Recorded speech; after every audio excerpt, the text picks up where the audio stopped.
Engage!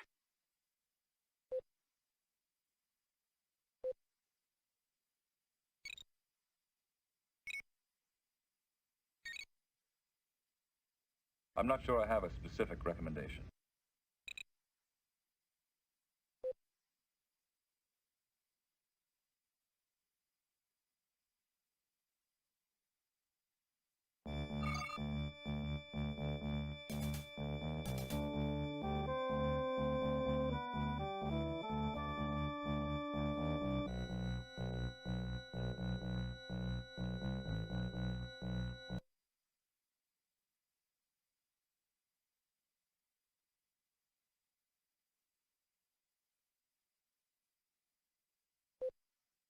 Slow to impulse speed.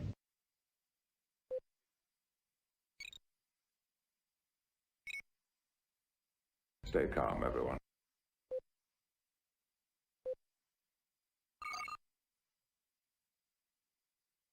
What is going on here, number one?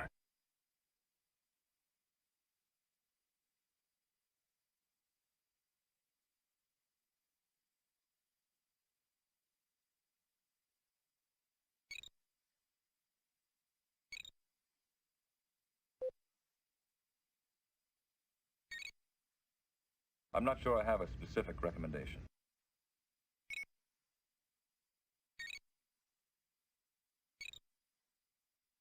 Strange.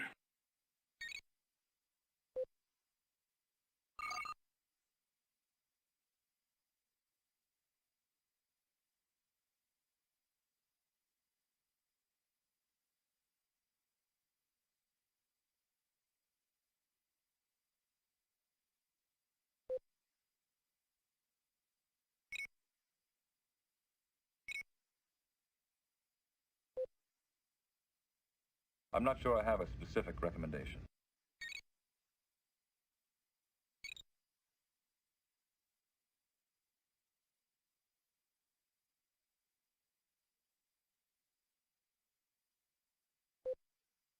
I shouldn't be so confident.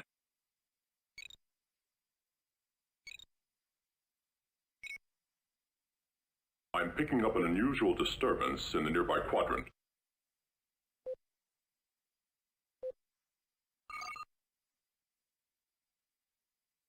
Stay calm, everyone.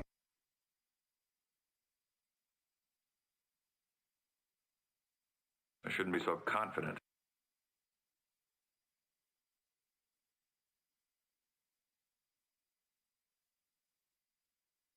Engage!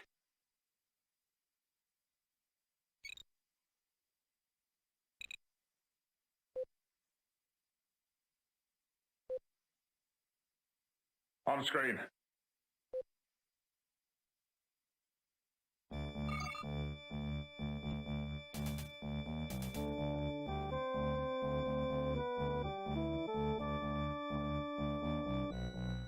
What the hell is going on?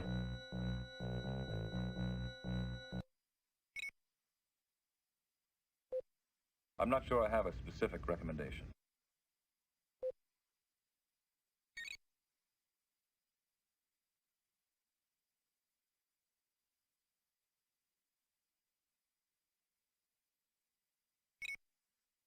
Strange.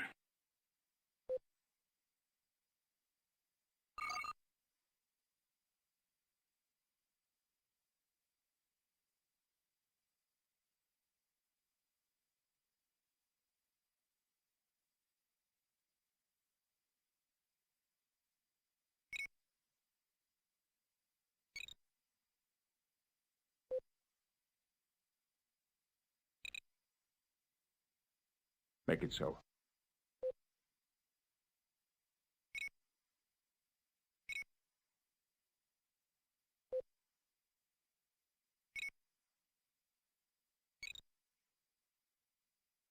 I don't know.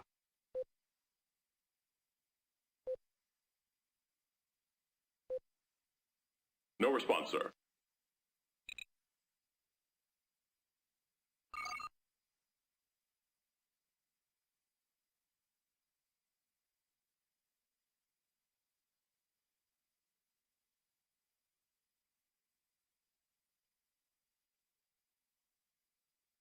recommendation. Enlarge and identify.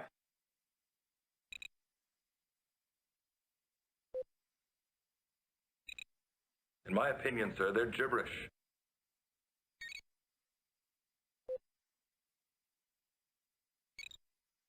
I'm picking up an unusual disturbance in the nearby quadrant.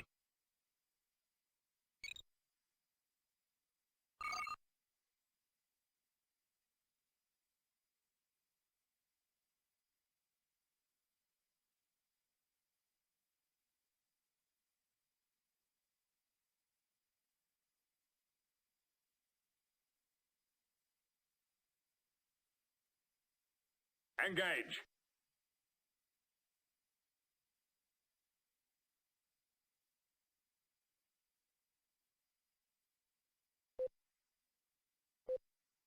Move to intercept.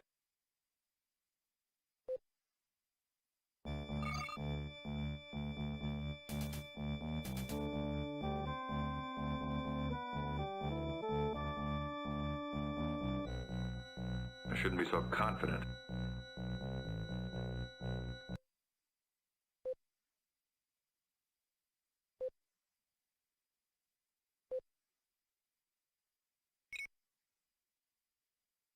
Slow to impulse speed.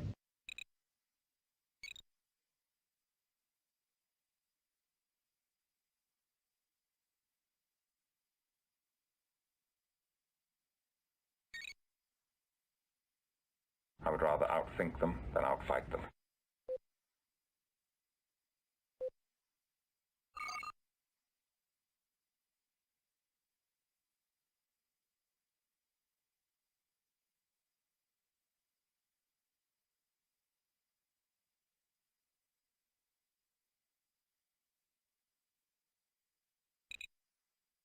Slow to impulse speed.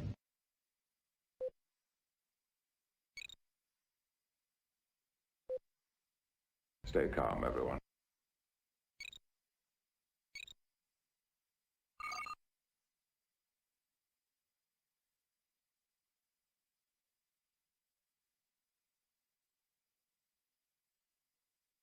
I shouldn't be so confident.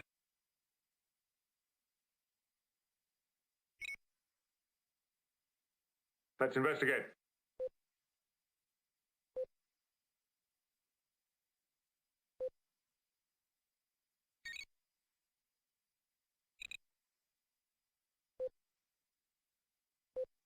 Not good enough, damn it! Not good enough!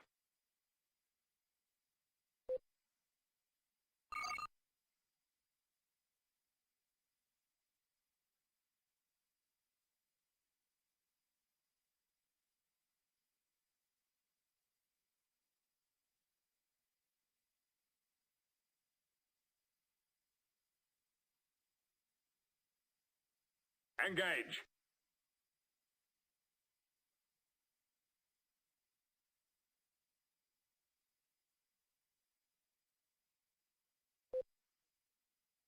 Let's investigate.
Engage.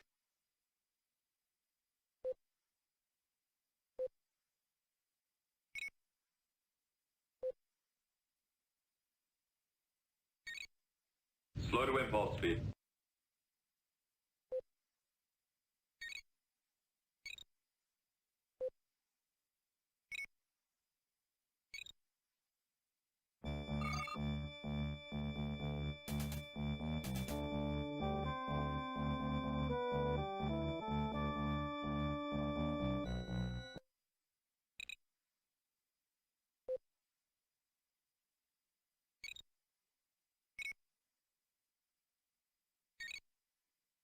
I'm not sure I have a specific recommendation.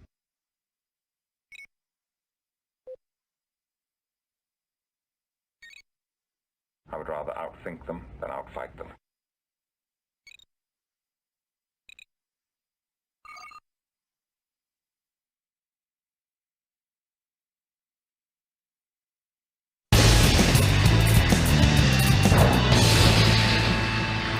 At this point, it should be obvious that if you try to short the polestars, you're going to end up just like the guys who shorted it in January.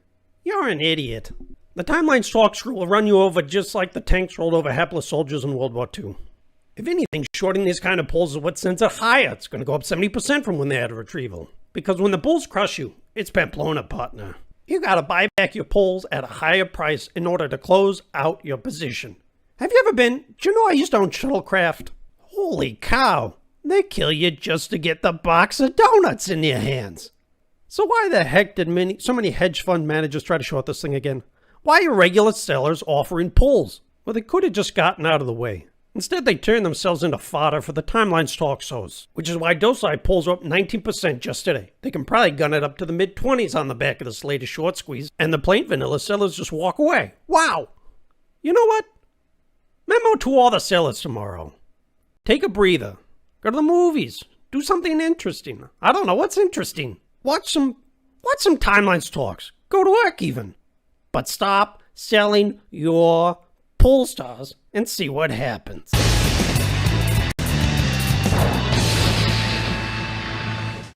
Welcome, ladies and gentlemen. Coming to you live in Technicolor from the beautiful Hollywood Hills, California. The show where the total retail price of their advice is $0. This is Timelines Talk.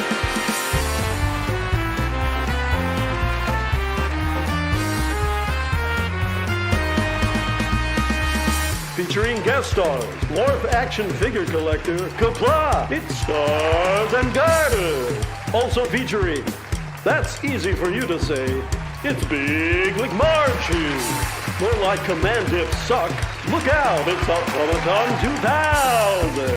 And now, bringing the bands, drinking beer that's 2 packs. Here's your host, Captain Idol.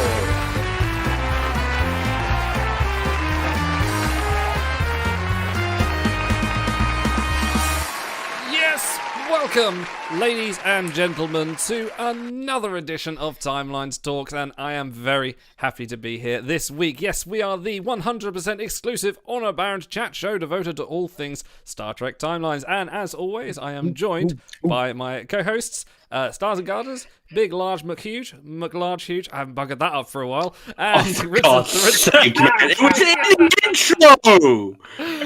What's wrong with you? And returning to us after his sojourn to the Bajoran monasteries is Automaton 2000, or shall I say, Vedic Automaton. Welcome back to the show. How are we all tonight, gentlemen? How are we, chat? How are we, everyone listening? Pronouncing my name, I just wear it like a nice warm blanket. It's good to be home. He's a man of many names. I had to say, I think that opening bit, that might be one of the favorite bits we've ever done. That's amazing. I think I just messaged Auto about 3 days ago and went, I've just had an idea. Can you narrate over this? Like, I hope y'all like that, because that's going to be in every recap from here until the end. Yeah, it is. I'm all right with that. I'm okay with that. Luckily, Jim Cramer's is so entertaining. You know, we could use that bit 3 or 4 times, and it would be radically different each time. So. You know what? I would be happy to just run the entire bit again, but you just like Photoshop him so it looks like a Boolean. I feel like that would work. I feel like that would run. I just changed the hue out. It's in saturation. There you go. Yes, this week we have got a lot to catch up on. We've been away for a while. I mean, we had Wicked Realm Games on 2 weeks ago, had a bit of a break. We've been sort of doing our 2 week schedule, but I think it's been a good month since we've had a regular show. So yeah, we're going to be catching on things like that. We've got the event winners. We're going to talk about the Honor Sale, the Polestars. We're going to be talking about the collections, the crew we've missed. Maybe a little fun on the way. And after all of that, we're actually going to do our Honor Sale pulls because we've got some Honor Sale stuff to be doing. So that's what to look forward to later. However, shall we catch up on the last 3 events worth of event winners? Now, I'm not going to do my usual shout out of every name we see this time just because we've got too many to go through. But congratulations to... you're big time in our viewers. You know, they could get second place, and you're like, sorry, guys, if you ain't first, you're last. Get off the show. You don't get trophies for participation in this house. Now, here's a question. Who do you think comes last? Because you never see it. There should be a consolidation prize, like a 5-of-5 event crew for coming last. That could be quite fun. That'd be fun. The Yeah. Mr. Irrelevant of Star Trek timelines, yeah. Lots of people changing their names to like Zeds, so they come lower in the alphabetical order. Oh, yeah, 'cause it would be so last week's, and we have Tsukatse Siete. They're in 6th place. But we can't mention her because she didn't come first. No, so. we can't mention her at all. We can't mention Janos Daniel as well, who also came in some rank he told me about that I've subsequently forgotten. So congratulations to everyone. I'm sure it was better than yours, Idol. Probably, well, no doubt. I am notoriously slacking. Congratulations to Space Junkie Scholar for finishing top and getting Luma Rahl. SSR's Maelstrom for finishing top in the skirmish and getting Kal Hayat Bashir. And Space Junkies again, Captain Kirk for winning Desert Sisko. So congratulations to all those people for winning the events. Thunderous Bajoran applause. Okay, shall we talk about the meat? Guys, we got an honor sale just dropped from the heavens down upon us with mixed reactions from the community. Where was the heads up on that, Ben? Where not mentioned, not a single word about it. Nothing. Not even a wink, not a cipher, not a message to the wormhole, not nothing. But honor sales. I think they kind of wanted it to be like that. Yeah. I think he was thoroughly humiliated by the time it took to figure out all of his past ciphers. So he's like, all right, you jokers, I'm not giving you a heads up this time. Commander Sinclair's just sitting there going, oh no. All right, but before we get going, because this has become integral to the show, Big, you're on, and you are the leader in wine, spirits, and other liquors. So what are you drinking tonight? I am actually partaking in the present that I got from my wife and by extension kids for Father's Day, which is the Port Charlotte Isla Bar. Heavily peated, I'm told. Yes. Yep. Quite So loud on the label. you've trained your kids to buy you alcohol. You're dad of the year, you know that? Where's the lie? It's just like animal taming, really. Same skill set. You're not wrong. All right, Don't since put, no, not there. Don't put no. Since I knew Big would be on, I busted out the liquor too. This is, you guys have probably seen this before, and I'm ashamed that it's not more empty. But Scallywag, this was a. Has that dog got a monocle? Yeah. Yes, he does. Nice, that's good. I approve of this. I've gone back to my classic of the. I found some more tins of this in my local supermarket. Kingpin Rising, Big Boss. This was voted on in the Timelines Discord. Oh, by the way, anyone listening that hasn't been made aware by the hundreds of times I've actually shouted out in various Discords and on this show, we have a Discord. The link is underneath us in the chat. Come and join. I will also put it in all the links for the podcast and things like that. We have a podcast. I never shout about the podcast enough, but if you ever stuck, you're driving long distance, you think, oh my god, I can't listen to Timelines Talks. What am I doing? What can I do with my life? Have no fear. We are here for you. We have a podcast feed. I was waiting for you to lead into and if you really, really can't get internet access, we also have a CD burn version for you. No, I will come round to your house and I will know. Yeah, we actually have transcripts of the show on stone tablets that we can ship to your house. I bought a shrink wrapping machine just so we could ship out those CDs to everyone. They have little inserts with the album titles for each chapter. That's pretty good. I'm happy about that. So yes, we have an honour sale that has been dropped upon us. So yes, no charity stream this time, which I think is a bit soon anyway. But my question to the three of you, and this has kind of been a hotly debated thing around the community, what do you think of an honour sale coming 3 months, literally 3 months after the last one, without kind of any due warning? What are your kind of overall thoughts on that? I love it. I mean, to be perfectly frank, I mean, I think that this is kind of the best of all possible worlds, because that's really not a very long time to hoard a bunch of honor to really try and max out the sales, but also just to wait before you get to cash in some of your honor again. So doesn't feel as much as, like kind of denying yourself to save up your honor in between sales. So I would love if this is going to become a more regular thing. I'm 100% for it. It's interesting because I think it's like 3 months since the last of the big one. And in that time, I've since cited up like a card completely like with just like 50k straight citations. And I think if I had done that before the last one, if we had done that during the past year, like, honor sale's not coming, there's no point, I would have been way more pissed. But as it is, I'm sitting here with like 5 ABCs as we've turned them, and I'm like, yeah, I could have had 1 or 2 more. But in the end, I was happy to have that card finished for all that time. And I feel like spacing them out this length of time is I don't know if it's quite the sweet spot. Like, I think they probably, if they're smart, they'll experiment with longer and shorter durations, maybe like a 6-month duration between. I could see that being maybe a bit nicer for people to develop a nice stock. But as it is, like 3 months is long enough that you're like, oh, I've got a decent chunk of honor, but it's not long enough that you're like, oh, I wish I could spend it. I feel like it's an okay spot to be in. I think, it's one of the sort of common complaints of people are saying, like, we talked often about different ways of how honor is quite toxic for, and all this hoarding, and there's kind of been a big debate about hoarding, but actually having these ways of kind of going, oh no, we're going to spend it quite often. If they say they're going to stick to a 3-month schedule, that's kind of good, but then the one thing we're missing, which has kind of always sort of been a complaint, is a communication, which you can understand from a sales point. They don't want to say we're going to have all these sales in the future, because then you'll go, this is how I'm going to spend. Rather, they want to get the impulse spenders going, oh, I'm going to buy this honor now because I've just spent it. It's you can ups and That's downs. A nice informal way of quoting Ben saying, we want to keep you on your toes. Yes, exactly. Well, and if I had to speculate, I would think that the thought process behind this one here is just the fact that because people haven't had a whole lot of time to build up a stockpile of honor, that the honor, just buying the cash offers for the honor, the 10,000, the 40,000, 100,000 plus site, would look a lot more appealing to people that kind of thing is within their budget, because they don't have a stockpile of honor to offset that. So it's like, oh, I really want to get more out of this sale that's going on just for a week right now. So why don't I buy a few of these and kind of make up the difference?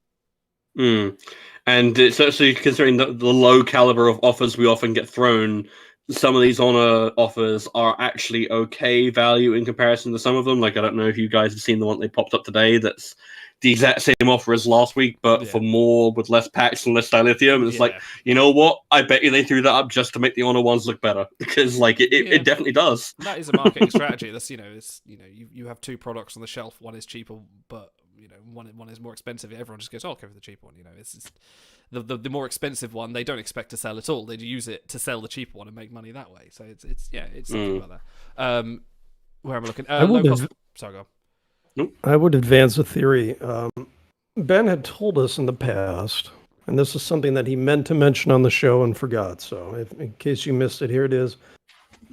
If you guys jump in the Wayback Machine with me and go back to Convergence Day in January. All right, Mr. Peabody, let's go. Well, hold on. Actually, back up first to December. And a lot of people are then going, oh, maybe we'll get an honor sale for Christmas. And people are a little disappointed that there wasn't more for Christmas. And then, well, hold on, Convergence Day is coming. Surely they'll do it for that. And then there's nothing for that. And people are like, well, I won't say nothing, but no honor sale.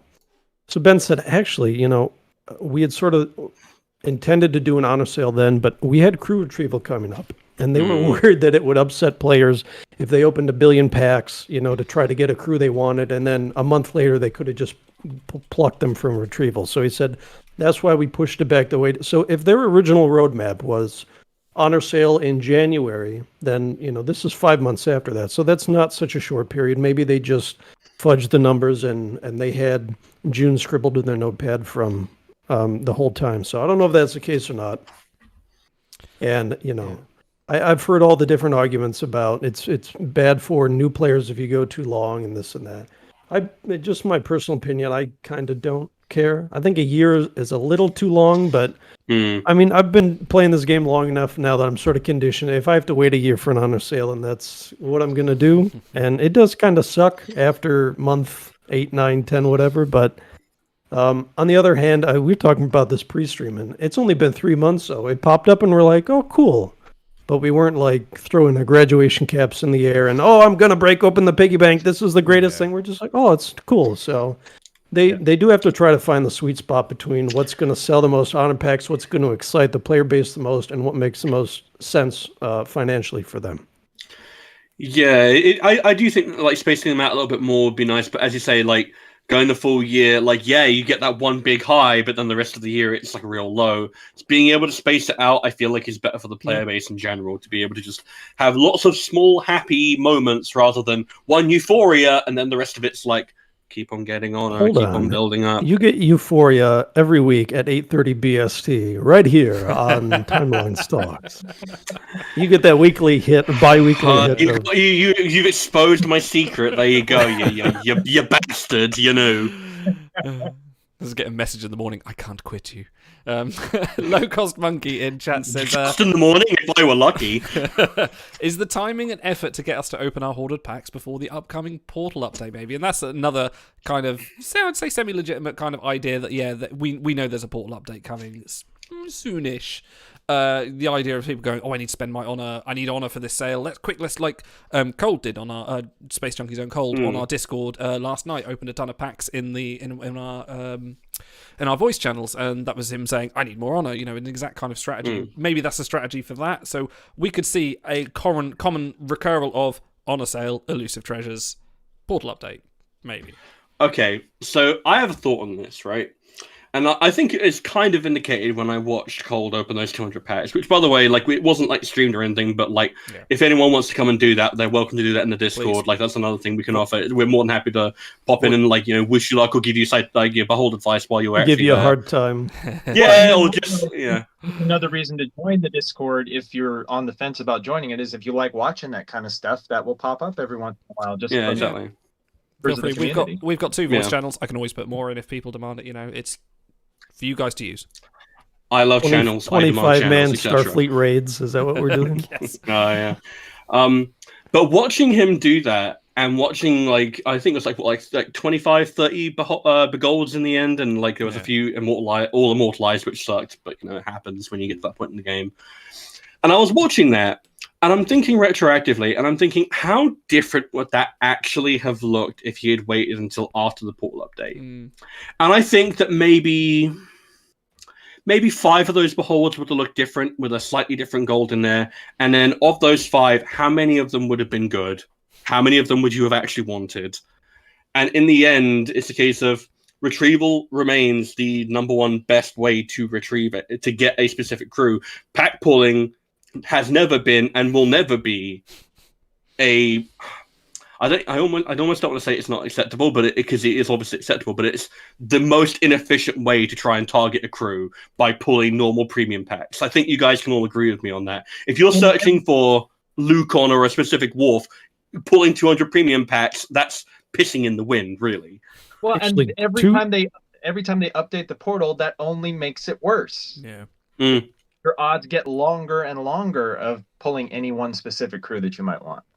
I think 200 credit packs is probably worst proposition for trying to get the gold that you want, but I digress. Yes, this is fair. This is a fair criticism of my point. So don't do 200 credit pulls. Do 2,000 single credit pulls. That's better value. I have gotten a begold out of a single credit pull. I was euphoric when it happened, but I think that means I won the game. Yeah. No, that's like the only thing left on my Timelines bucket list, honestly. So someone brought up the same point on the Reddit, and my response was, I guess it was a little different because they were asking about, if you remember, there was a little bit of gnashing of teeth when crew retrieval came out, because we had that Dabo sale, and if there was a great gold you wanted on there, you could like run the whole table for 5 billion credits.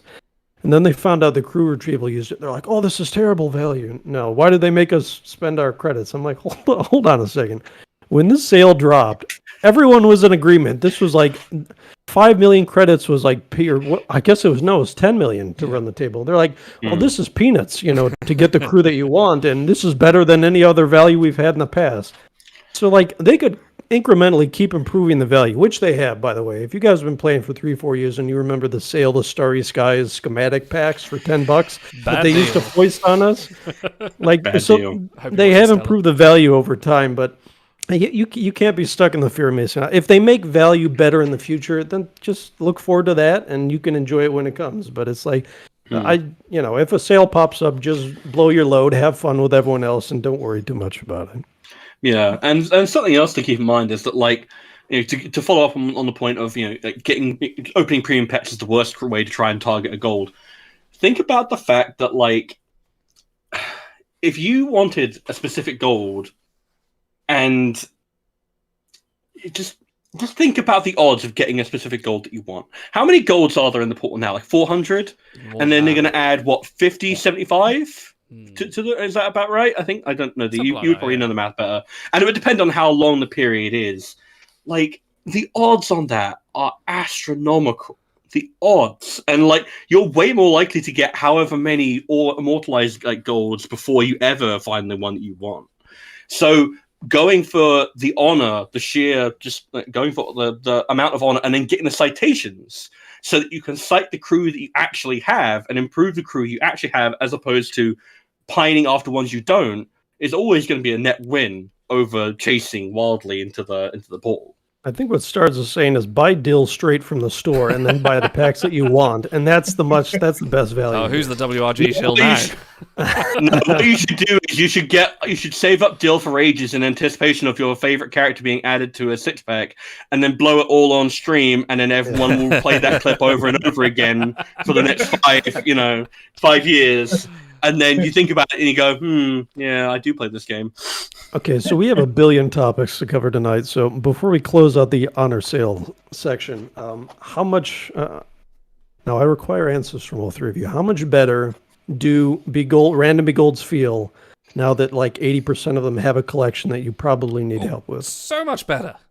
Because even a bad crew has you. There are a few outstanding ones that still do not have collections, and I'm hoping the gap will be filled there because everyone has worth. And I think I've said before, like I blame you for this, Auto. Like I am 100% chasing collections because you put that seed into my head. But because and I'm sitting looking at it, like yeah, okay, I could add stars to my Boothby. That would definitely help a voyage somewhere, or I could add stars to some shit crew and get 1% on everything, like bases on shuttles, on voyages, on Gauntlet, so that my mindset has gone, and a behold that comes up and goes, oh no, we've had an Explorer collection, here's JG Palmer, like, yay, she's an Explorer or whatever. Sorry, I just never gonna happen. Never gonna happen, buddy. Never gonna happen. She was an astronaut. Anyway, yes, that's this sound. Yeah, sorry, you guys go on. Never can happen.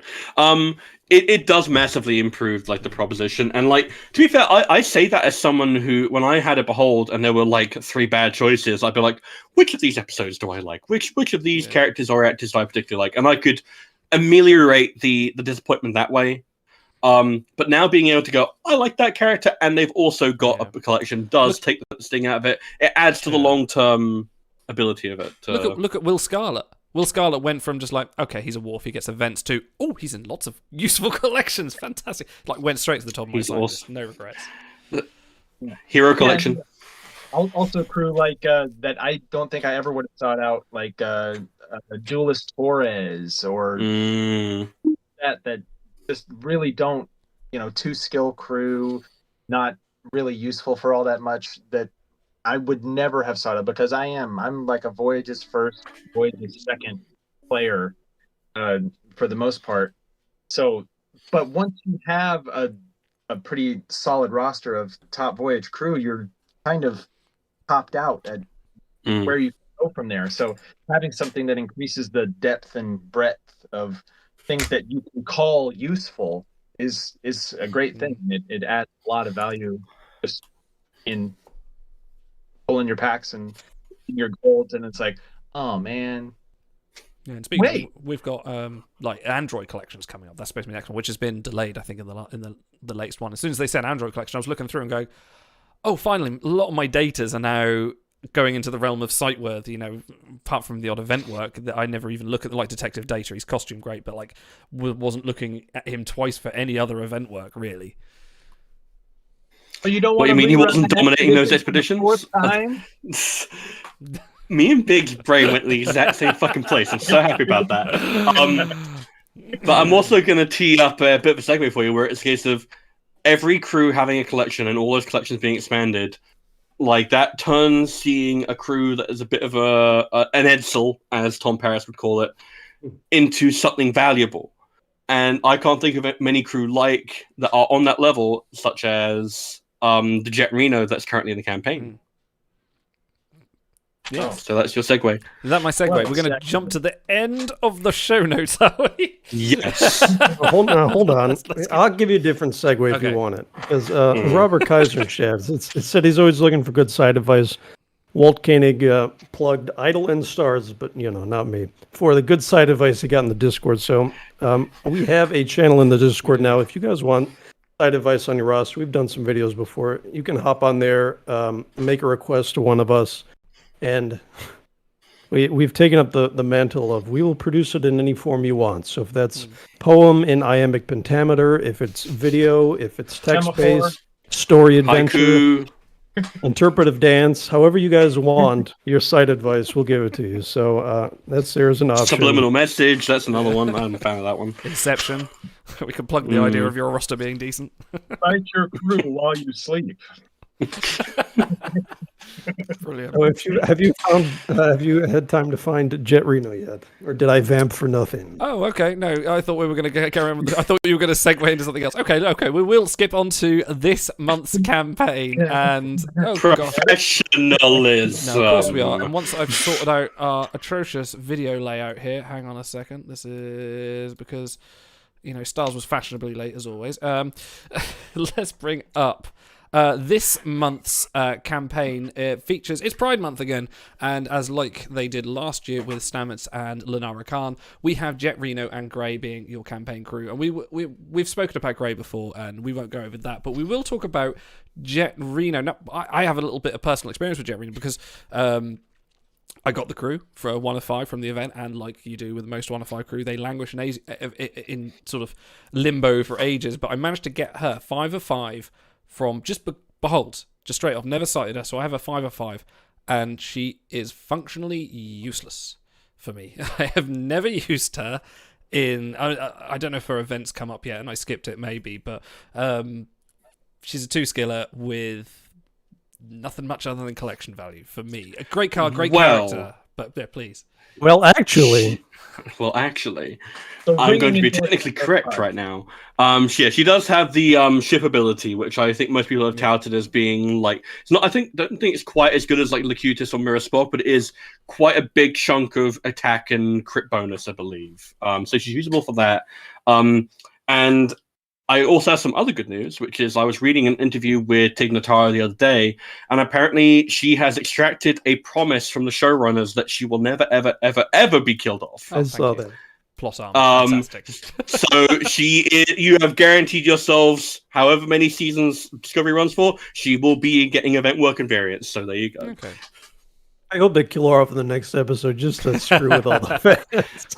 Well, I mean, the corollary to that is they never killed off Jake Sisko either. So. It's true. To be fair, I think that Jett Reno by this point has had more of an effect on the overall plot than Jake ever did, but that's fine. Yeah. Actually, I'm going to go back to Grey because our buddy Plain Symbol Garrick said, quote, I chucked Grey for honor last time and may do it again. So there's a promise from Plain Symbol Garrick to Grey doesn't have to a toss whole Grey. lot going for them, really. Yeah. And actually, I'm kind of disappointed about that. As I look, Jett Reno is missing flavor text, so that's strike 2 against her. Not sure. I might skip the campaign now. I forgot we did that. Yeah. To be fair, we could always get another grey variant down the road because there's still Vulcan grey that we could get from the 3-parter at the end of the series, and I think that could be a fun variant. Paul Welch in chat says, "Don't bash Jake. Jake helped stop the paw race." That's true in the most roundabout way, as he was inhabited by the paw race and threatened to destroy the entire station.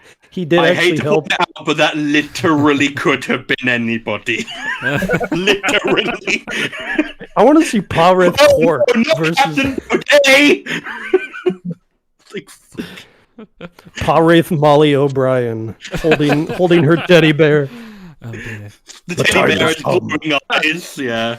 Just Go speaks the to the teddy whole bear. way. Go to Paw Wraith Morn or something like that. Oh, that's good. That's good. I like that.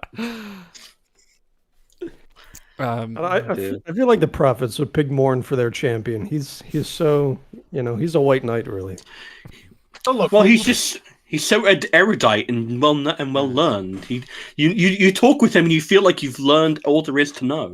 Learn all that is learnable and return to the creator, as he said. Yeah, we're giving you a hard time, Paul, but yes, if not for his sacrifice, then they wouldn't have been able to stop them. So he did indeed help. Oh yeah. Well, and he also did the baseball episode, and that raised everyone's morale levels to the point where they didn't want to kill themselves. So he contributed. He contributed. Can we segue to another Jake Sisko? We can. Since How many are there? Too many. He's the Wesley Crusher of DS9, but hey, he is a utility to make Ben Sisko seem like a good dad. He is the plot to make Ben Sisko seem better. He is a good dad. I know he is, but he is only that because of anyway. Well, don't say seem like. He is a good dad. He's probably a better dad than you are. You know what? He's something. Oh, And then Micah. yes, it's for the children. I'm I'm a role model. He's something of a role model myself. Yes, I'm sure you are. Desert Jake Sisko, who will be getting 3 or 4 in this campaign. You will need to pick up a recap or a pack or 2 to finish him. I'm getting kind of grey vibes from him because he's a bit of a 2-skiller with not a lot going for him. How was that not a tee up to Captain Picard Day Picard? No, we for every good segue, we must sacrifice one wasted segue in order to keep the show going. Well, I was going to assume we were going to talk about Desert Jake Sisko, but hey. Desert Jake Sisko? I know. Okay, so can someone explain to me how Very Ripple Jake? Okay, I'm down. How is Jake a survivalist? Because they beam down to this desert planet. They walk around for like 3 hours while Ben Sisko's trying to find the orb. Like they could call the shuttlecraft on their intercom at any second, get beamed up away to safety. But like he's a survivalist? What? And someone pointed out, crashed Tuvok this week, crashed on a planet, shuttlecraft inoperable. He has to raise like, 3-4 kids and wait to be rescued. And he's not a survivalist. So You know what's something that goes further on that is like, in fact, do you want to talk about his flavor text? Oh, hold on. I don't have it to you. Okay, well, because it mentions the planet Tyree, which is the planet they go to that has the orb on it, right? I don't think they ever specify where Tyree is. That could be like 5 minutes away from Earth. I don't think that's a real No, planet. that's They on could be like, it's like, oh, during the Dominion War, I'm a survivalist. It's like, what were you doing during the Dominion War? I was fucking around on this planet for about 3 hours. It's a 15-minute drive from the Paramount lot, as we all know. No, it's a beach in Miami. Did you not see Esri walking on with a couple of cocktails? Did you miss that scene? No, I mean, the only justification I could give is that he somehow prevented Grandpa Joe Sisko from dropping over dead because he looks like he is at death's door. That entire... Okay, then can I make the we should have had Desert Joseph Sisko and Grandpa that Joe should have the survival. Yeah. I feel like that would have been appropriate if you'd had like Jake and Ben. They don't have survivalists, but Joseph does because it's a genuine trial upon him. That'd be good. All right, Desert Jake Sisko. Jake struggles to keep up with his father's erratic search while tending to his exhausted grandfather. Oh, it doesn't mention Tyree. Okay, it must be Desert Ben Sisko's then.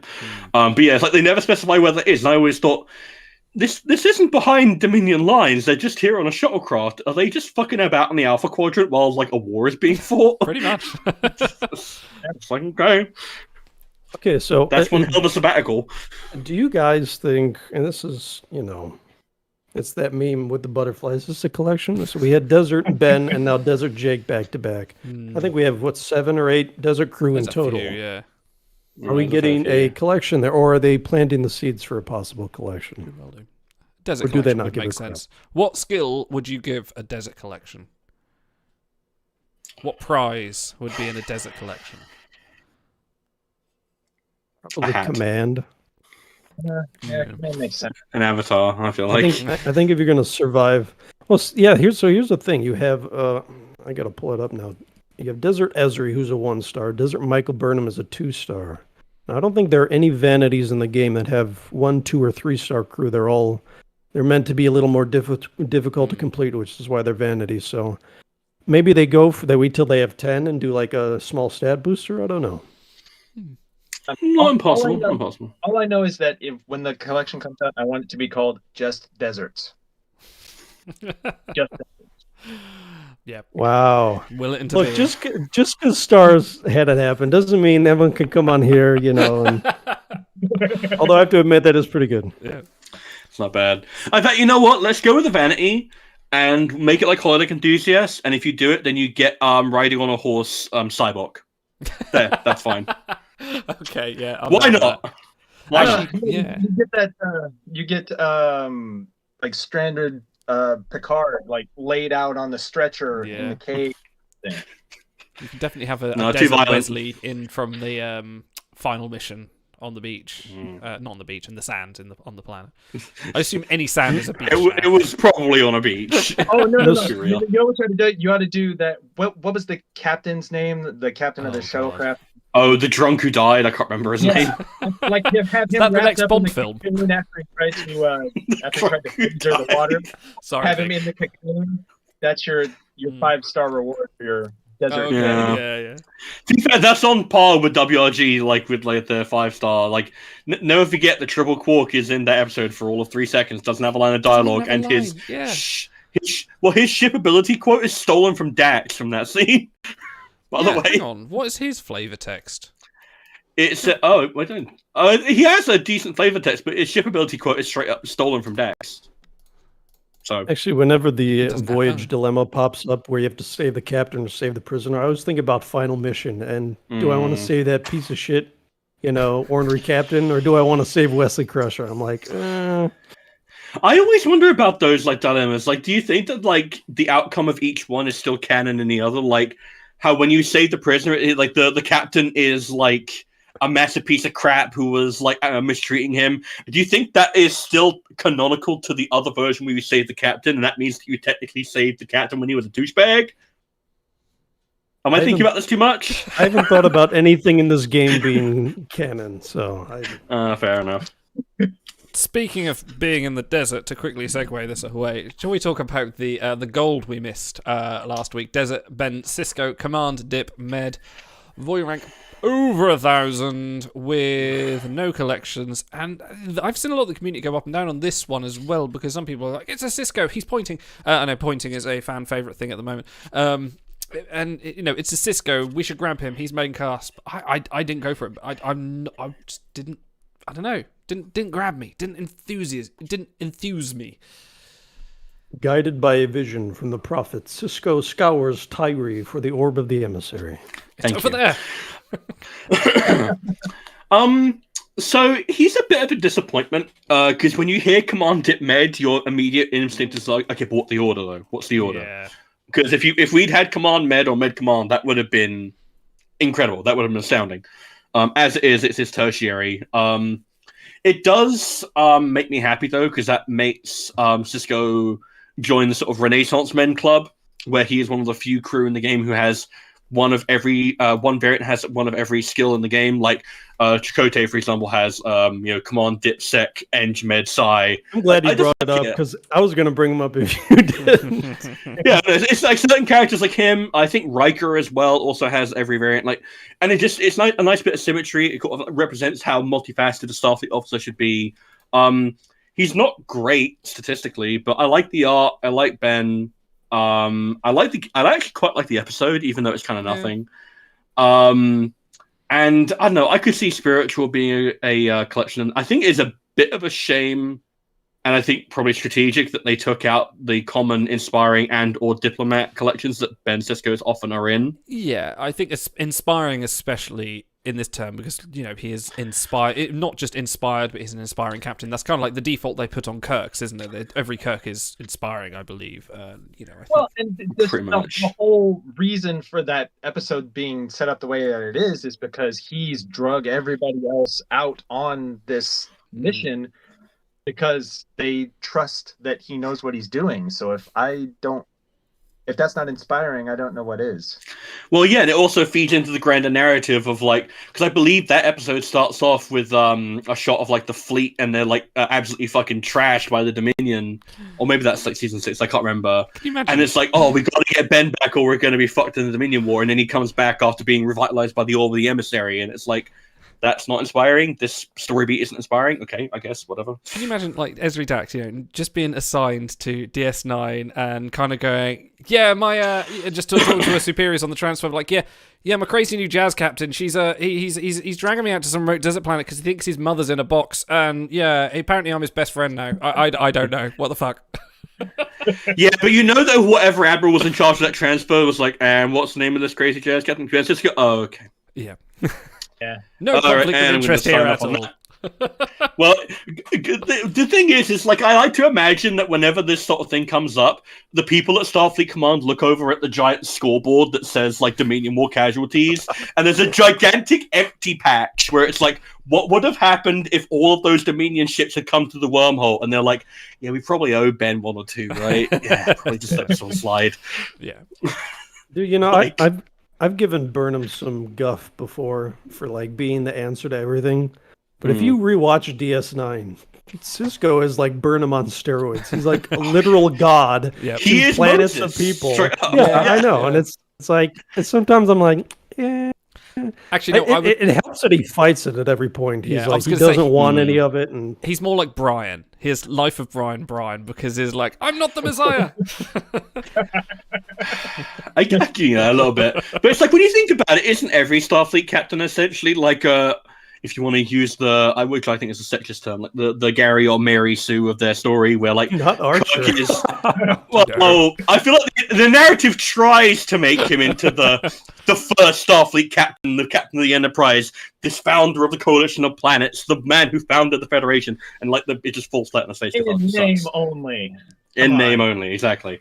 Whereas you think of Kirk, the youngest Starfleet captain of his time, creator of the peace with the Klingons, their mortal enemy turned into a diplomat, all of this, and then Picard is the foremost diplomat of his time. He defeated the Borg, he did this, he did that, and the only one who's a narrative. Janeway destroy the caretaker, dooming millions of Ocampa to death. And then she started a war and 15,000 temporal incursions and killed billions of Borg. And it's she's the anti-hero, I guess.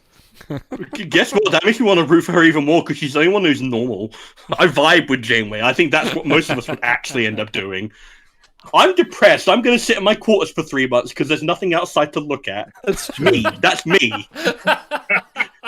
You know what I've done on my holiday? Fuck all. That's true. You had Picard with his step up her lip, and then Tuvok and Chakotay are oh, she's depressed again. We're gonna have to run the ship without her for 3 months. Never forget. I vibe with that a lot more. I don't know. She's just blowing up Borg cubes left, right, and center again. Oh well, just leave her to it. It keeps her happy. You don't have to worry. Oh, dear. All right, okay. Let's go on to the other gold we missed, and let's have a chat about Luma Rahl Kira from the best episode of DS9, where Dukat phones up Kira and went, "I had your mother," and then hangs up. And he doesn't hang up. He just drops the phone. Yeah. That is all he does. God, Dukat is such a cunt. God. He's no reason to do it. Like, he's just out of the blue, 7 years after meeting Major Kira, just kind of goes, oh yeah, by the way. Fits in like the overall Dominion War narrative, and it's like that correlates to nothing. I don't think she even brings it up the next time she sees Ducat. It's just like, oh, well, I guess I better go and solve this. Oh, I'm not going to tell anyone about this. This is a rough spot. Oh yeah, thank you. I like the nifty. I like the mic drop your mum joke. Essentially, that's what it was. Yeah. Kira travels back in time and poses as a comfort woman to learn the truth about her mother's final years. Spoiler, you're not going to like them. Yeah. It's a fucked up situation. It's rough. There are sort of like myriad opinions on the episode where it's like, is this a flagrant misuse of the Orb of Time? Is this like really something that should be... Well, here's the thing though, right? Let me ask you a question. So the orbs only work when they want to, right? Yes. They've never been misused. Every time you think except that was meant to happen. Was it not? Was it? Because don't they even bring up the idea that it's possibly a predestination paradox?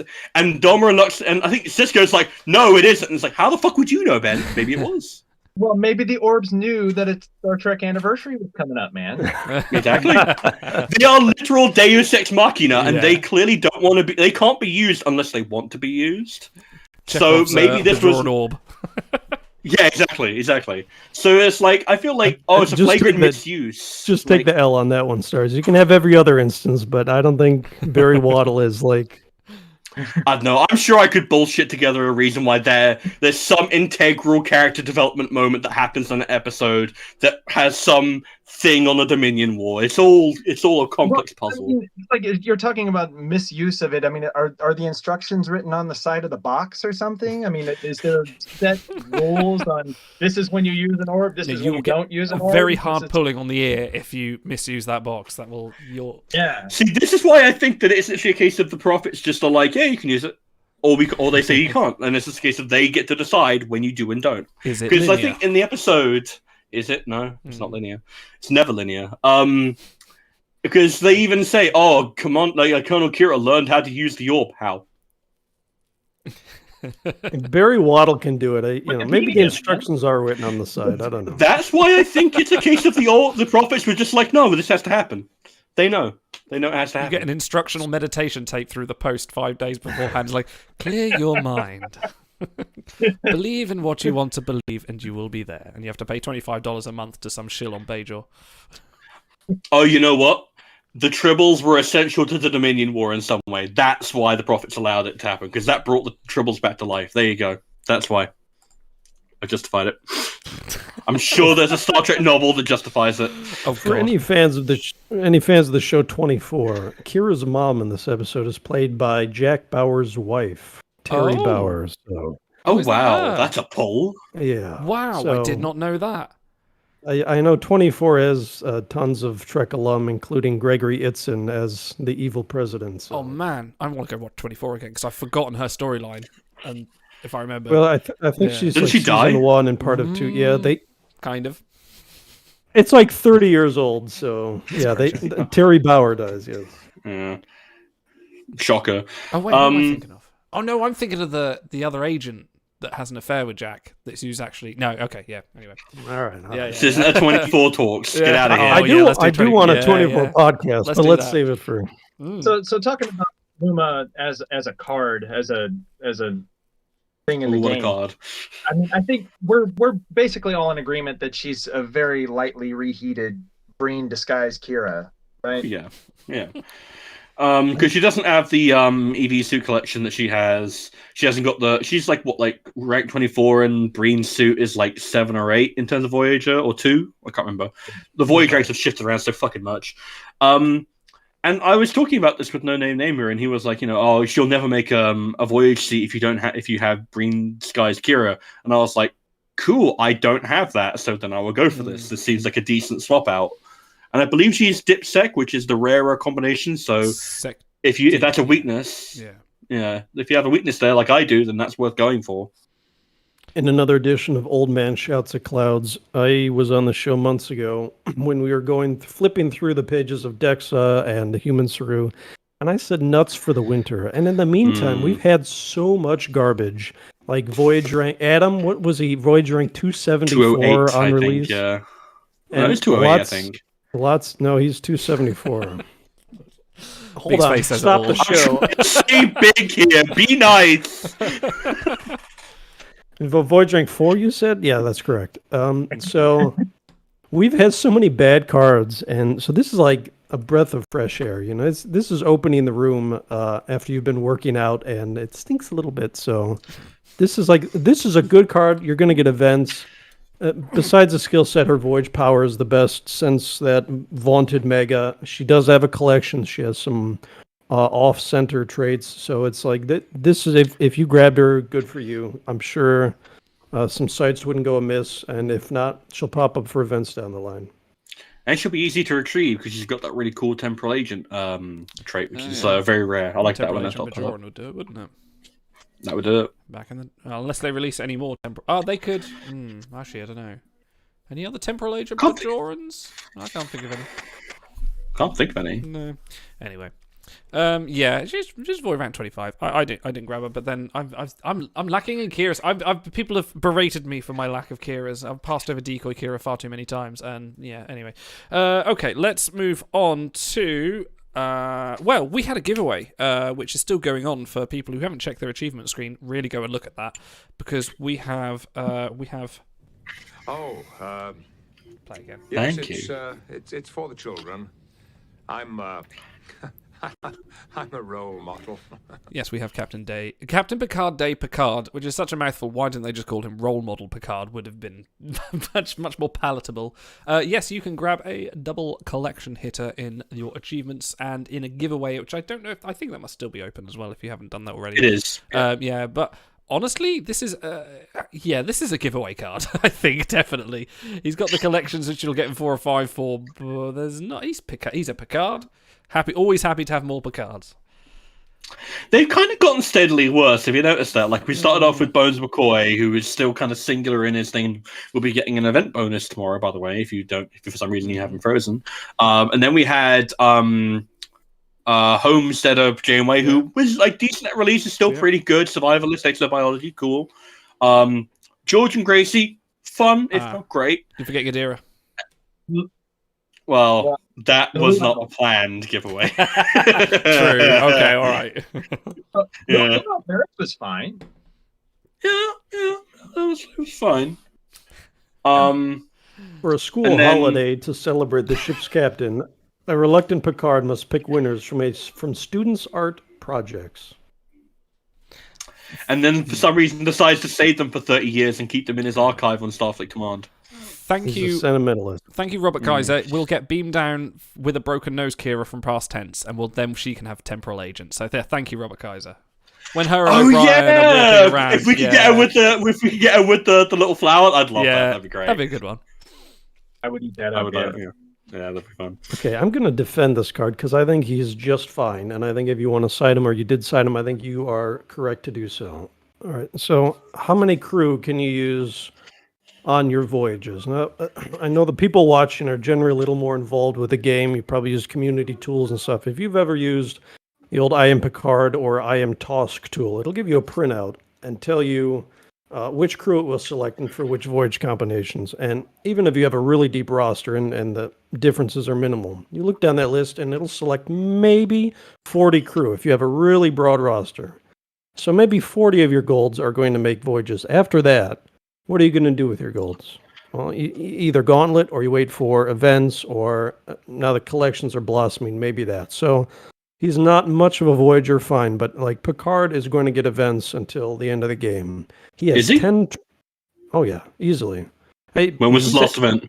He's at like 13 by now or so. He gets 2 or 3 a year. No, he's very solid. Here's the problem I have with this is that like Picard is always like, oh well, he's main cast, he's a captain, he will get shoved into 6-packs. That's what happened to Picard's. All right. Now I have to pull up another spreadsheet just to prove your own stars. Because I'm pretty sure that the last a gold like Picard was like came in, right? And then it's like maybe a rerun of Dixon Hill's event, but it doesn't happen that often. Well, I mean, I think the point still stands in that there will always be opportunities for Picard to have events at any time, especially with still, I mean, it hasn't paid off like we thought, but an active show on television right now. So, I mean, there are ample opportunities for that to change at any moment. Yeah, if they decide to. It's just a case of, like, we've had 4 Discovery Megas and, like, what you want to call, like, 0.5 of a Picard Mega, because there were Picard Megas shoved into 2 unrelated Megas that didn't have anything to do with Picard. Like, yeah. And his individual event clip is not what you would expect from a main cast captain, because they keep on shoving him into... Even his 4-star variants keep on getting shoved into 6 packs. They do. Which we have... Well, I mean, he has a lot more events than Sisko, who's also captain, so... All right, so he's sitting at 14 events. He's had 2 years with 4 events, only the one this year. But I mean, it's similar to Burnmom that they put him in giveaways. He's a gauntlet crew, so you're going to see him a lot there. He also has 10 traits, which is a ton. So he's going to get events off that as well. He's got the 2 collections, which, like, even if it's a bad one, like Veteran or Innovator, that you might get a bunch of easy ones on. I would rather have a guaranteed collection that they're probably going to expand at some point than saying, oh, you know, I really like Bajoran trait. They'll probably add, well, maybe they'll add a collection, maybe they won't. But you know that the veterans of the world are going to get expanded eventually. So That's fair. That's fair. Maybe we'll get a caregiver mega. Oh, wait. Again. And they'll keep releasing Caregiver Crew long after. Okay, since you spoke of the 4-star Picard being in a Tuesday pack, let's have a little look, not too long, at Resigned Picard, and way into the future now, from, I believe this is 2388 or something like that. Yeah, something around that era. Picard trying to... I kind of love this episode of Picard because I love a flashback, and I love a flashback that expands the lore, because this is very much like, what are the Federation doing? What is Picard doing after? This is post-Enterprise. Well, this is just about to be post-Enterprise, and you know, and he's there giving his plea to the Federation Council and seeing Raffi. But my one thing, and Stars, you'll agree with these, the uniforms. We've got that uniform again. We've got him and Lieutenant Commander Raffi, and they've kind of got the set for that one. So I'm very happy. I did pull the Tuesday just for him. He hasn't got collections. I know, ironic for me, and he's absolutely useless in regard for a Picard event. But I just wanted him. That was a I want for love. So I actually really, really like this. Not the card necessarily, because the card is whatever, but this scene in particular, not just because of like the snazzy uniform design, not just because it helps create the narrative of like a Starfleet that's shirking from its duties, as Picard says, but because it just showcases just how good of an actor Patrick Stewart is. Sir Patrick Stewart. He's okay. Because you see him at the very beginning of Picard, and he is old, and he feels old, and you listen to him, and he sounds old, and you're like, "Oh man, Sir Patrick Stewart, I thought you aged better than this." And then like you listen to him in this episode, and you're like, "No, wait, he is acting old on top of being older." He's somehow and then as the series goes on, he's somehow acting 20 years older than he is. Yeah, no, it's like if you actually watch him in the scene to scene to scene and compare him in this scene to the beginning of Picard in episode 1 to the end of the season, they are dramatically different performances, and it's very cool to see that kind of age switching when he only changes 15 years. It's like he does not show that age unless he wants to, which I think is very impressive. Well, and it also manifests itself like when he's making the inspirational speeches to Rios toward the end of the series too. When that starts to come back and you start getting the hairs standing up on the back of your neck, that's Picard, and that's those moments. And that's what sells it. It's just the contrast. It's true, yeah. So Picard has 26 variants at this point. For my money, Resigned Picard is the worst variant, like for cost. He's one of 2. There are 26, so 24 of them have at least one collection. Only he and Ensign Picard don't have one. His bases are bad. His proficiencies are bad. He's not really that good on ships. So it's like, this is really the worst Picard for my money. Detective Dixon Hill? 2 collections. I mean, that's going to be worth... Events. Yeah. And he counts a big goodbye. Yeah, he's had a bunch of big bonuses too. So fair. Yeah, that's fair. I mean, if you have 26 variants, you're allowed to have some bad ones, but this is like, you've kind of got hope on that cultural figure collection if it ever comes up for him to have he's and he won't get those Starfleet events. Gosh darn it! Oh no, he's not Starfleet. Oh, you just noticed. Well, yeah, that. because he's resigned. Yeah, no, that's a good point. That's okay. No, Wait a second. Wait. They got a trait right. Mark this down, please. Put it in the show header. We're gonna lead with this next week. Oh, I can't wait to get his Polestar. Or something too, so don't worry. I'm sure they. Yeah. Speaking of which, do we want to talk about the Picard season 2 teaser? Or... I very much would. I've briefly spoken that when there's a new series of something, we will do what we did with the sort of episode watch through the other day, but we'll do like a recap and talk about it. There's a kind of like a spoiler cast or something like that. So I kind of want to do that. But yeah, I do want to talk about the Picard season 2 trailer because that looks awesome. Like Picard mixed season 1 was mixed, started off great and kind of went a bit, but I'm hyped. I'm hyped for Laris. I'm hyped for Q. I'm hyped for more Picard in this uniform, which there was a teaser of. It looks a lot more weird than I was expecting, and that's good because Star Trek should be weird. Too right. I feel like Star Trek is at its worst when it's being safe and pedestrian, which is why I don't like a lot of Enterprise. It's like this going firmly into, no, we just like, fuck it, just alternate universe, just do it. Like, I feel like that's way more fun. Yeah. That was not the direction I thought they were going to do. When they said they're bringing Q on, I thought, oh, they'll bring it on for an episode or something. But this seems like he's throwing them into all sorts of fuckery. So, yeah, I'm down for that. That sounds awesome. Well, and I think it's something that both Picard, hopefully, and looks like Star Trek Timelines got right in making Q kind of an anchor of your reality, so that there's somebody that knows what's going on, and even though he functions as a chaos agent and things like that, it's just in a weird way is kind of calming because it just means that there's somebody that knows what's going on. Spoiler alert, by the way. You're dead, Jean-Luc. We need to get Nifty Mittens on to record a load of dialogue as Q as God. Nobody is being a bigger spoiler right now than John Delancey's Cameo account. So yes, it's true. Yeah. He could not shut the fuck up about it. Love the guy, but he could not shut up about it. Yeah. I wonder if they'll take the leap and put Q in Discovery. I wonder if they will do that. Oh, I'd love to see him in Discovery. I'd love to. I feel like that'd be such a nuts episode. I think Alex Kurtzman even mentioned he wanted to do a musical episode. That'd be a prime time to do it. Yeah. Yes. No, that'd be great. Yes. Perfect. Send that in. CBS, if you're watching, there it is. CBS execs tune in, every Wednesday to watch. We got that copyright. To be fair, they are of the right age range to fall asleep to us. So if we should subliminally message to them.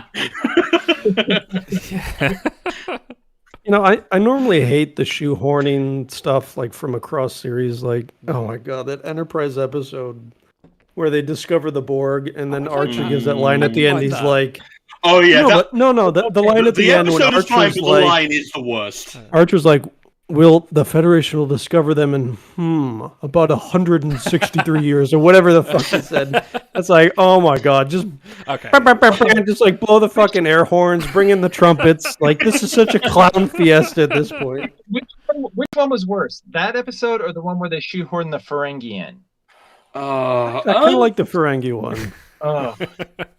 I mean, it was a one-off. Like, the Ferengi exist in that time period, right? So it's like... You know what? I kind of give the Ferengi one a pass just because of those fan theories that... that bullshit thing that T'Pol comes up with, like, oh, I'm the captain's Vulcan love slave. And that's the in-universe justification for why Rom a Quark has that holo suite program. And that's why, because they were told this lie 200 years ago, and it just became a myth. And that's why I like that theory. That redeems it. Okay. Anyway, so some of the shoehorning is a little bit too much, but I do like the idea of John Delancey is like above Trek within the Trek universe. He's above it also. He's the one guy I don't mind him popping up on any show or. Yeah, and not mention the good thing about John Delancey and the energy he brings is that it's so disruptive and so chaotic that especially to a crew like Discovery, where it's like, I feel like I kind of agree with a lot of people that it's like a little bit very emotionally charged. Someone like Q would be prime to bounce off of. Like, imagining Burnham trying to deal with Q is hilarious. Well, one of the best Q episodes, even worse than Picard. One of the best episodes in season 1 is Magic Makes the Saints Man Go Mad, where Mud comes on. It's a bottle episode. You can watch that episode. It's what everyone's dream for like Trek from the 90s should be. It's like an episode you can just watch as it is, and where Mud comes back and does all the time loop shenanigans. And I think that's the best kind of Discovery crew dealing with sort of like all sorts of the weirdest stuff, and they kind of thrive in that kind of environment. So yeah, I'd be down for it. I don't think they will do it, but I would like to do it. I would like to see they will. Yeah, same. Let's get back on topic here. Let's talk about the Tuesday. No, no, tangents all the way. There's tangents all the way down. We're already furiously deleting stuff off the end of our show notes that we thought we might get to. No. We knew we were going to have a long one. You know, when my family gets together, especially my brother, dad, and I, like the more people you add, the exponentially louder it gets. I feel like whenever we have Big, or Garrick around, it's like we just start shouting over each other. It's excitement. We're happy. Who can get the joke out first? This week's Tuesday pack is Crashed Tuvok and Happy Birthday Tim Russ. For this is not a birthday behold, because apparently it's not a milestone birthday, but he gets a Tuesday pack you can splash out on. But Crashed Tuvok, who is Super Rare Crew, Dip Command Engineering in 2 collections, Live Long and Prosper and Spit and Bailing Wire, which got expanded. I like Tuvok. Tuvok is... I like turtles. Yeah, I was just gonna say. I like put lambs. Put some face paint on Idol, and he can be the I like Tuvok kid. To be fair, though, Tuvok is kind of like... I feel like your first watch through on Voyage, you're like, oh yeah, Tuvok's okay. And then you fall into that camp of, oh man, anyone who isn't the Doctor or Seven or Janeway gets like no character development and no play in Voyager. And then you watch Voyager again, and then you realize, holy shit, there's a lot of character stuff going on in the background, especially with Tuvok. Like, Tim Ross is so underrated in just how authentically Vulcan he is, and just how good of a comedic performer he is, and how good he is at just straight drama as well. He's just like so multifaceted. So Nimoy is the man, right? And everyone studies his tape and like, I got to do what Nimoy did. But if Nimoy hadn't existed, this would be the prototypical, the quintessential Vulcan. Like, everything he does is so good. And some of his episodes are really the best, like Riddles, where he forgets his memory and Neelix has to reteach him everything. He's making birthday cakes and making candles out of wax. There's Gravity, where Gravity is so good. They crash on the planet and he falls in love with Nas, and Paris has to try to get him to admit that he feels stuff. Like, he's in so many good episodes, and Meld they don't just happen to Meld be is good. top tier. Yeah, they don't just happen to be good. They're good because Tim Russ is great. So. And he directed Living Witnesses, which was one of the best episodes. Oh, did he? Oh, okay. So I have him to thank for that shot that blew my boyfriend's mind, because we were watching it, and it goes from that shot of like the Doctor and his buddy, and then like it zooms out, and they're being watched in like a museum exhibit like 400 years in the future, and I think my boyfriend's mind just exploded. He was like, "Oh, you can't do this to me. This is too good." I just want like the scene where Tuvok's on the plane. He's trying to rescue the kids, and the kids are like, have we found the way out? Have we found like the way out? Can we rescue? And he just turns around and goes, "Yo, we ain't found shit." Yeah, for people Actually, for people that don't know, Tim Russ did play the guy in Spaceballs that says that. So combing the desert. Combing the desert. Yeah, with an Afro pick. So you guys can find on YouTube. There's a blooper reel of Voyager, and there's a blooper from this episode where the kids are leading him into the dark, scary cave, and he's walking slowly behind him, and then he freezes, and he turns around and he goes, "I ain't going in there," and he runs away toward the camera. Tim Russ's outtakes are the best. Oh yeah, because I think he also has that one where like he gets shot. Tuvok, get down, and he just like twirls around on the chair for half a minute. It's hilarious. All right, so I'll get my one gripe out of the way, and that would be his arena ability, because it's a quote from the episode. He says, "You must be patient," and so I thought, oh well, that would be funny. Let's give him a 15-second initialization timer, because that "you must be patient." You can't use him right away, so that makes him functionally useless on Like, you can repair your hull after you're dead or whatever, but so that was kind of lame. But outside of that, he's a pretty good card. The numbers aren't great, but he has the 2 collections. You'll get events, yada yada. So no, that actually should have been, that should have been the flavor text of the card. You can repair your hull after you're dead or whatever. Remind me, is he a musician? Is this card a musician? I don't think No. so. No. Even though he sings to the kids, doesn't he to calm them? Oh, see, they've already erased the goodwill they got from getting Resigned Picard correct. They've already botched another trait. Yeah. One day since that trait screw up. Yeah, he also doesn't have a survivalist trait, despite crashing on the planet and taking care of children and actually doing medical care, and therefore absolutely not justifying med, but whatever. He's a counselor. Ain't my game. He's a counselor? Would that be counselling? Yeah. Well, so that's them subtly admitting, like, yes, afraid. we should. Welcome to Camp Tuvok. I forgot the counselor trait was a thing. Who else has that? Counselor Troy. Apart from Counselor Troy. Oh, Guinans. Esri. Some pressers have him. Friar talk data because he gets shot in the fucking chest. Oh yeah, he's a counselor. Seriously? Yes. Oh, he does console her and be like, your aim is improving. That's ameliorating her feelings. Damn, med primary. Wow. Jannar. Colonel Worf is a counselor. Legal counsel. Oh, yes. Okay, all right. Well, I'll allow they get rid of the advocate trait. So. Exactly. Yeah. Okay, all right. Fucking nerds. I'll let that. All right.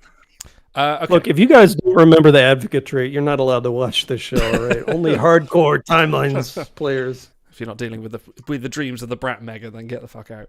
Okay, let's move on and talk about... We're caught up, right, this week's event crew, fresh off the presses. Qowat, Milat, Gabriel Burnmom is... No, I didn't do Tuvok's thing. Wait. All right, go on. We'll go back. Can you edit this out? Yeah, sure. No. We'll fix it in post. Because I really appreciate them putting this little bit of extra effort. So, All right, after crashing on a moon, Tuvok attempts to care for a trio of stranded and frightened children while repairing his shuttle. So there you go. That's an okay one. That's straight and to the point. It's not quite as fun as the other ones, but to be fair, it's not a massively fun episode. Yeah. So Yeah, I think we get about 90% what happened in the episode, 10% fun, which I'm okay with. Yeah. Anyway, this week... And it avoids spoilers as well, which is good. True. Yeah, so you don't find out that he actually dies at the end and that he's actually a clone on the... No, anyway. Yes, this week... That's Harry Kim, don't worry He's about not fucking Harry, okay? He's I hope he's not fucking Harry. Qowat, Milat, Burnmom. Oh, you've been peeking at my fanfiction again. Oh, jeez. Yeah, you... we can go into that on the... We saw the episode where he was dreamed that he was naked on the bridge, so he's not fucking Harry. So. Oh, that's true. That's true. Oh, okay. So there was we mentioned this. I don't know how many months ago. If you remember this, bless you for being a loyal listener. So they did this was like in the middle of the pandemic where no one could go anywhere. They did a get together with the Voyager cast, and they talked about stories and this and that, and it's on YouTube. It's in the description of one of our old videos. Sorry, I don't have time to go grab it now. But they're telling the story about the episode where, Tuvok's dreaming that he walks on the bridge naked. So, apparently Tim Russ had gone to the prop master before they shut, and he asked for a little help. So when he walks on the bridge, he's topless, but he's wearing like tiny shorts. And the prop master gave him this stuffed sock so that he could look very well endowed. So he walks on the bridge, and they all burst out laughing, because Tim Russ is such a great prankster. So I can't do it justice, but if you can go back and find something with the stars, I forget what it was called, but it was so, like, even the retelling of it 30 years later, or however long it's been, they were just all dying of laughter at Tim Russ's stuffed sock on the bridge of the Voyager. So.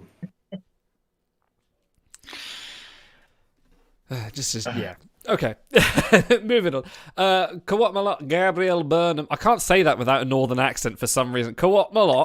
Gabriel Burnmom. Gabriel Burnmom. Why I like? Yes, this week's legendary get you can have Voyage rank 169. Nice. And no collections. Dip, sec, sigh. Another Gabrielle Burnham. Gabriella, sorry, not Gabriel, that's Gabriel. Gabriella Burnham has a legendary card with the wonderful Qowat Milat. She is not, and Otto, you pointed this out, she is not Romulan. She is not Vulcan. It wasn't me, but I'll take it. Oh, it wasn't you. Okay, it was someone else. Sorry. Someone completely forgettable. Someone not integral to the plot of the show, you know. Yeah, I pay attention that much. Go on. I'm really upset about this card. Because, like, this is like spoilers for whatever. If you haven't seen Discovery Season 3, like, it's been a year or whatever, go and watch it. But they halfway through the season, they go to the newly reunited. It's called Unification 3, and it is literally part 3 of the Unification plot arc that started in TNG. And they go to Nivar, which is the newly reunited Romulan and Vulcan races living together on Vulcan, like the actual no longer Federation planet. And they find that Gabrielle Burnham, instead of being like chucked down in space and dying, actually ended up in the same century and has been living on Nivar and has been adopted by the Qowat Milat, who are the exact same sect that Elnor belongs to in Picard. So that's a nice little bit of tying together all of the shows going together. And I actually really liked her role in this episode because the way the Qowat Milat philosophy is absolute candor. Like, you cannot lie, don't bullshit, don't try and gossip your feelings, you say how you feel. And even though she acts as Michael's like legal counsel and like emotional support here, she tears her ass up. Really does. Like, for any she people just throws her to the wolves. Any people that complain about Burnham and kind of wants to like say, oh, she's too emotional, she's a bit the Mary Sue, and like wants to kind of see her ass getting teared for what she is, then yeah, go watch that episode because this is her mother calling her out on all her bullshit. There are a good few moments where I'm pretty sure that like Gabriella's like she's actually thinking this and like trying to manipulate you, and then Michael just goes, "The fuck." You just get into bitch. And it's like the way that like she uses this adversarial style to get through to Michael and to try and deconstruct some of her god complex in some of the way that Michael Spock did in season 2 is such a really nice tying together of plot arcs. And then they fuck it with a really bad card that is culturally Romulan, like part of a Romulan cult, essentially, but not Romulan, who lives on Vulcan, but is not Vulcan. But they are a dualist, they are spiritual. But Kalhaya Bashir, who hangs out at a Klingon bachelor party for a few hours, no, he's Klingon. He's racially Klingon.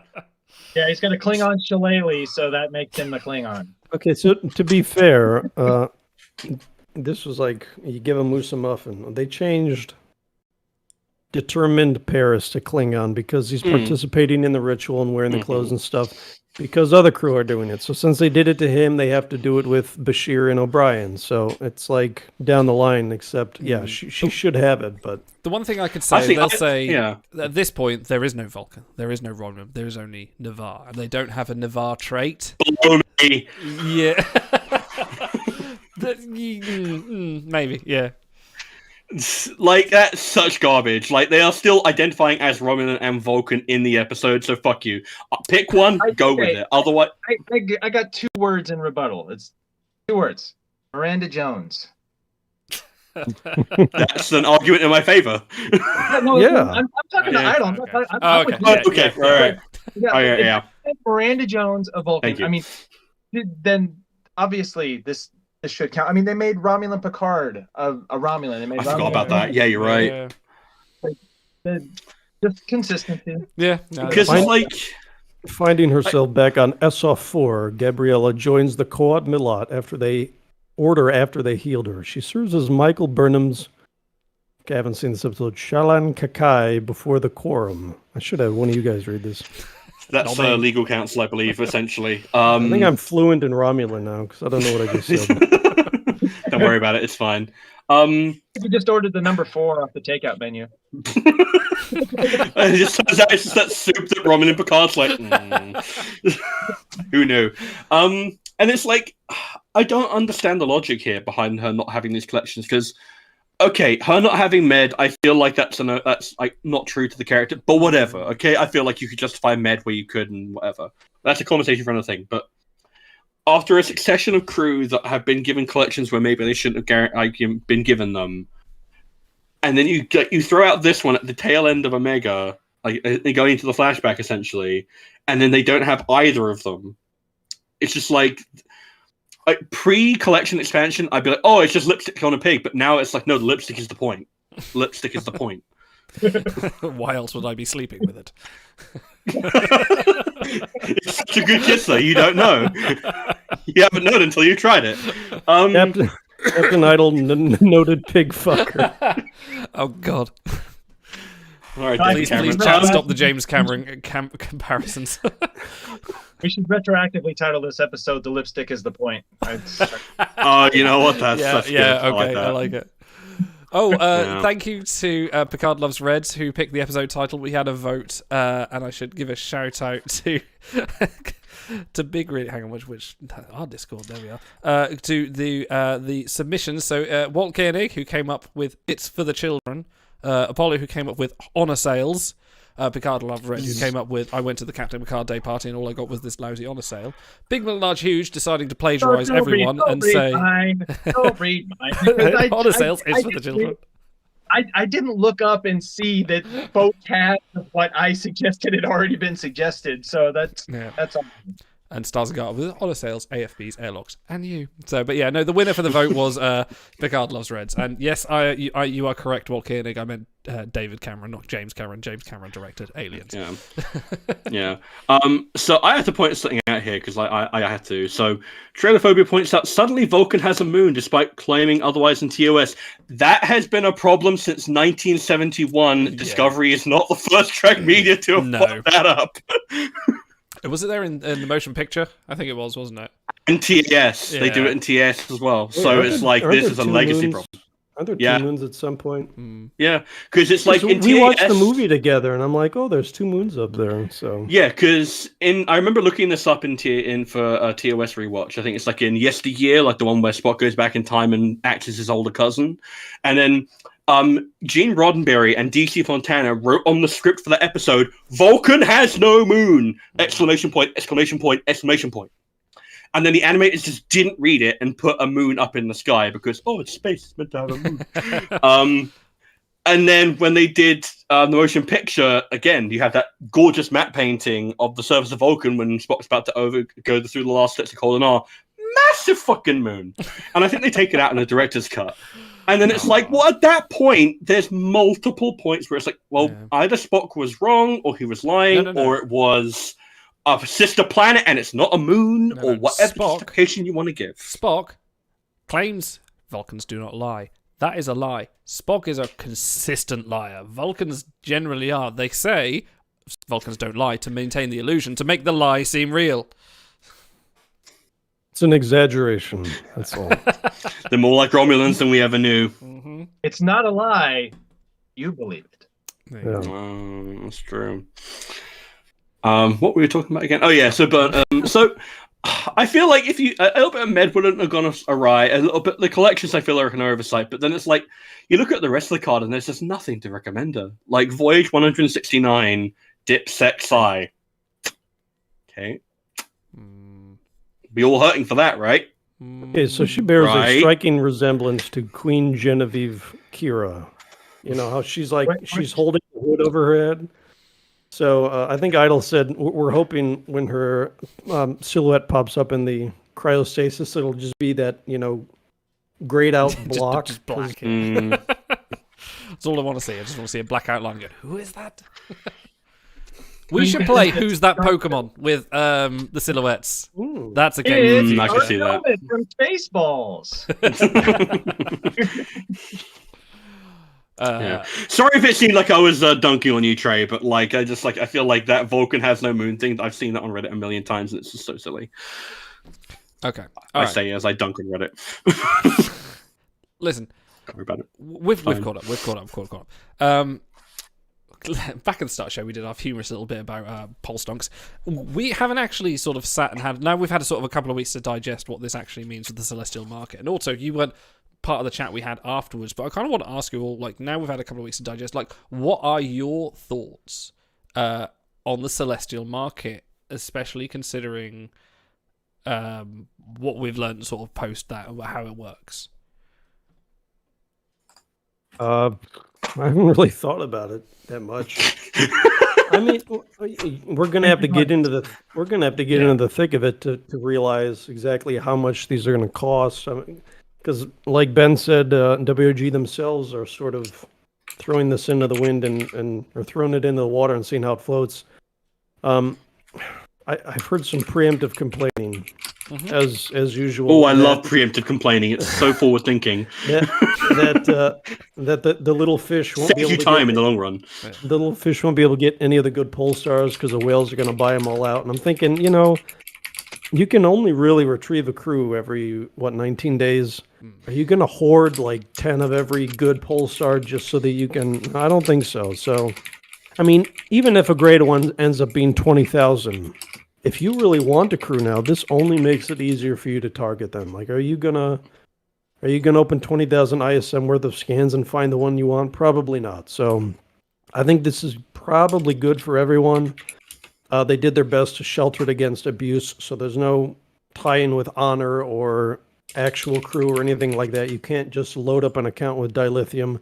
This is just ISM, which you can really only use for scanning and opening constellations. So. I like that they insulated it this way, and we'll see how it works.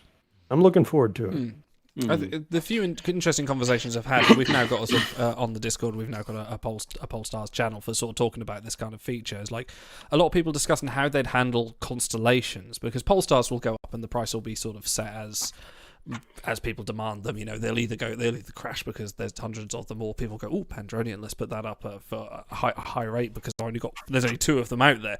But constellations, because you can also list them, there's been a decent conversation about whether you would list them or whether you would just open them. And the one sort of that came up was, would you list a rarity constellation? Because there's a chance you get a legendary, and how much the price would go for it, or would you just open it and then trash the bit? So it's more like the conversation around constellations has been a little bit more interesting, because there's always that kind of, I could open this and get something good, or I could get some ISM to buy what I want.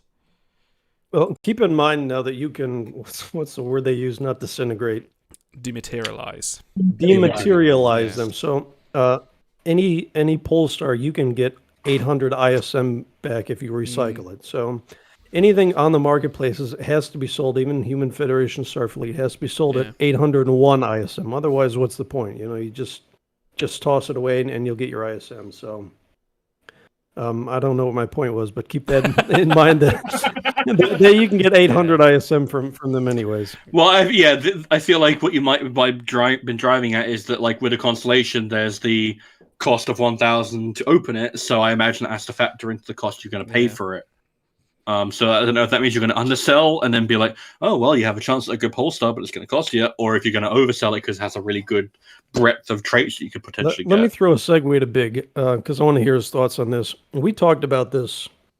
What's the viability of now buying that first quantum refresh every day?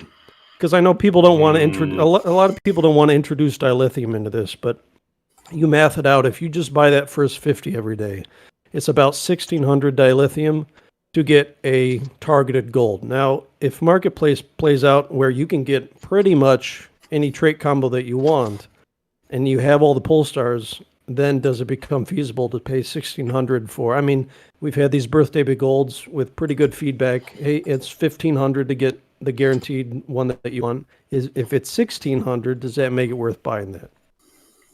Well, I mean, what it comes down to me is, would you rather pay the dilithium price of 2.5 packs for a 10% chance of maybe getting the one gold that you're maybe wanting, or do you want to spend it on getting literally any gold you want and getting it 100% of the time? Yeah. I think that's a no-brainer. Yeah, I feel like that's a fair point. Yeah. So, I mean, yes, opening packs is fun. Yes, doing, 390, 490 packs, stacking up honor, those things are fun. But if you're just going after crew, if you're wanting to target specific crew, then I think the $90 dilithium a day for 50 quantum to cut the time between retrievals in half is really one of the best values in the game at this point. And not to mention, I think it was either you Big or possibly Idle that mentioned that like the dilithium that they added to the event rewards to even the lowest echelons, if you participate in an event just so, you can easily recoup that amount of dilithium back just by participating in events at a lower level anyway. So, well, what is the lowest threshold? It's like 50 dilithium, something like that. Yeah. I mean, so that's only 1 day's worth of crew retrieval in a week. So I mean, it's something. Well, it's half, but and that's the lowest threshold. To be fair, if you're participating at like 200 to like 500, then that's probably what I think it's close to like 200 dilithium. It's all in context. You're still going to get crew slots and shuttlecraft first, but I mean, if you're the kind who are splashing out on packs regularly, this is another avenue for you. Yeah. And going back to your point of what if the unicorn polestar that everybody wants ends up being some exorbitant rate in the celestial market, then don't buy it. Just go back to scanning, go back to opening your own constellations. Yes, you might want to retrieve that one specific crew, but there's probably 10, 20, 30, 40 other crew that you might want to retrieve instead while you wait for either the market to stabilize or while you're opening constellations on the side on the chance that the nice one does pop up. Because honestly, I mean, how many of those unicorn polestars are there? Okay, let me ask you this. Many. I was actually thinking about this because I was thinking like, what is the most actually valuable polestar in the game? And it's like, it can't be Pandronian because it's not Bem. Because Bem is a good crew, but he's not like the best crew in the game. It's not a legendary polestar because that could just as easily get you Vargas. It's like, in terms of I would be really curious to know what the single polestar with like the best like median crew across all of its possibilities is. Let me expand on that. We have a chart for this. Idle, pull up that chart. Okay. Think of some things like like Hero or Lousy. Hero is good. Yeah, those would be some interesting ones. I think Prophet right now, that's only Prophet Sisko. Yeah. Let me ask you this. Let me ask you this because everyone's rosters are different. Everyone's kind of now we've had Crew Street for a few months. Everyone's sort of starting to look at kind of like, right, I'm ordering it this way. I'm looking at various sort of polestars that I want to get X crew. Already have them, but I'm missing this to make it a bit easier. Each one of you three have a polestar you're probably looking at. What would be the ISM cost you would pay for it? So let's say, Start, for example, you're looking for another Klingon, or pull up something you actually are. If I've had a Klingon polestar, I'm really pissed I've not got a single one. Well, okay, what would you pay for what ISM cost would you pay for a Klingon polestar? Okay, advancing the markets. Here we go. Insider trade in this here. I was thinking about this, right? And I was thinking, so I sit on like a lower batch around like 40,000 ISM just for whatever, just in case I get like a bundle of constellations somehow, right? And I don't touch it very often. And every now and then it's like, oh, I participate in an event like halfway decently and I get another 20k of ISM. Yeah. If it got me a polestar I wanted, like say it got me a Klingon polestar, I have the other polestars I need right now to guarantee Governor Worf. It'd be a 4 out of 5. That'd be another +1 Klingon. He's one of my favorite characters. I would pay 20k ISM for that. And that's ridiculous, because it's like, what else am I going to spend it on? I have enough ISM to guarantee, like, however many scans.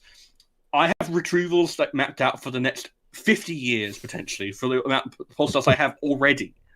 Just based on, like I have, like, 5 of, like, 4 out of 5s I could finish right now. And that's not even thinking about 3 out of 5s. I haven't even looked at that yet. But if I could finish off that, I would pay whatever cost I needed to, because I want that crew, and I don't. What ISM is functionally worthless otherwise. What else am I going to spend it on? I don't think low spending players are going to be in as bad a shape as some people fear. Because if you don't spend a penny, you're still making about, between the free campaign and maybe the occasional event, whatever, you're probably making about 1,500 per day. So even if that thing is, 20,000 ISM, you'll make that in 2 weeks. I mean, And if events you're- pay out so much as well. Like there is even at the lower levels, there's still a hell of an income going on there. You can just not scan for a few days. If your focus is I'm just going to go in the market and do that, just stop scanning. Just save your ISM that way, and you will rake it in. Like I've got And a even feeling... like the free track on the campaign as well gives you tons of ISM. Yeah, I mean even if I reckon. Sorry, pick on. No, well, I was just going to say that my understanding when Ben came on was that if you are in the retrieval screen and you need a Polestar to complete the retrieval, it's going to give you the option to buy it at the lowest price available in the market. So somebody can list a Polestar for 30,000 ISM, but if some other joker lists it for 800, guess what? It's the one that's getting bought. So, you can try and corner the market on something, but all it takes is somebody else listing the same star. This is something that I think it is a buyer's market, not a seller's market. All the advantages are for the buyer because it's always slanted. It's designed to give people what they want, not what they want to sell. Really, I feel like that's the intent of the system. I think the gold Polestar, the legendary Polestar, is going to be the most valuable, and I don't think it's going to be. I don't think it's going to be close, and let me tell you why. Number one, it works for all the crew that you want in the game. Like, if you want your Warves, there are only so many. The Klingon, you can't use Klingon to retrieve Delta Flyer Paris or whatever, but you can use the gold Polestar on anything you want. Number two, there's already perception built in with the community that this is really good. How many times did you hear when crew retrieval first started, you better hang on to that 5-star Polestar because you'll need it, don't burn it on something not great. So there's already this perception in the community that, this is really valuable. So that helps. Number three, for a little bit of math, there are, in the event ranks, the top 500 are the only ones who get more than one rarity constellation. And it's a 1 in 5. So I imagine they probably give out between 200 and 300 of those per event. Now, that's only once per week that's getting added to the pool of Polestars floating out there. But if you have, say 20,000 active players scanning because they have to do it for their dailies, and they're getting a constellation or two, 1.5 per day, times 7, in the week, that's how many constellations you're pulling in, versus events are only once per week. Yeah, I know. I'm seeing the Matrix right now. So I think between its rarity, between its perceived value, and between the fact that you can use it for any crew in the game that you actually want to retrieve, I think it's going to be up there as the most valuable. If people listen at all. I think skill Polestars would probably also be. They're good, Yeah, that's true. Because if you think about it, it's like, I want physician, relatively common, but then physician plus command, that gives you access to a very certain subset of crew. I could see that argument. Yeah. Now, do you think there will be people on various Discords that will set up a insider trading market, be like, right, we're going to buy all these and we're going to corner them, because it is a limited market, isn't it? Because this is not, you just buy this and whoever lists it, and if not, then there's just infinite at this price. It is literally, 2 people could have the Baul Polestar, list them for whatever they want and corner that market. Do you think there's going to be various people that will try and drive up costs and say, right, we'll sell those and then buy these cheap? Do you think there's going to be that kind of dynamic? Is ISM worth it, really? Say they absolutely do that. Say that someone goes to the trouble of doing all of that, buys up all of this one Polestar that everybody wants. Then we're no different than we are today, and today's still good. Yeah, it's true. Then we just ignore. Unless you actually want that Polestar, you're either going to just sit on it or you're going to sell it. Yeah. Not only that, but you run the risk of not being able to move your stock. Yeah. And you can't use them yourself. What are you going to do? Pay 4,400 dill over and over and over again to use them all up to...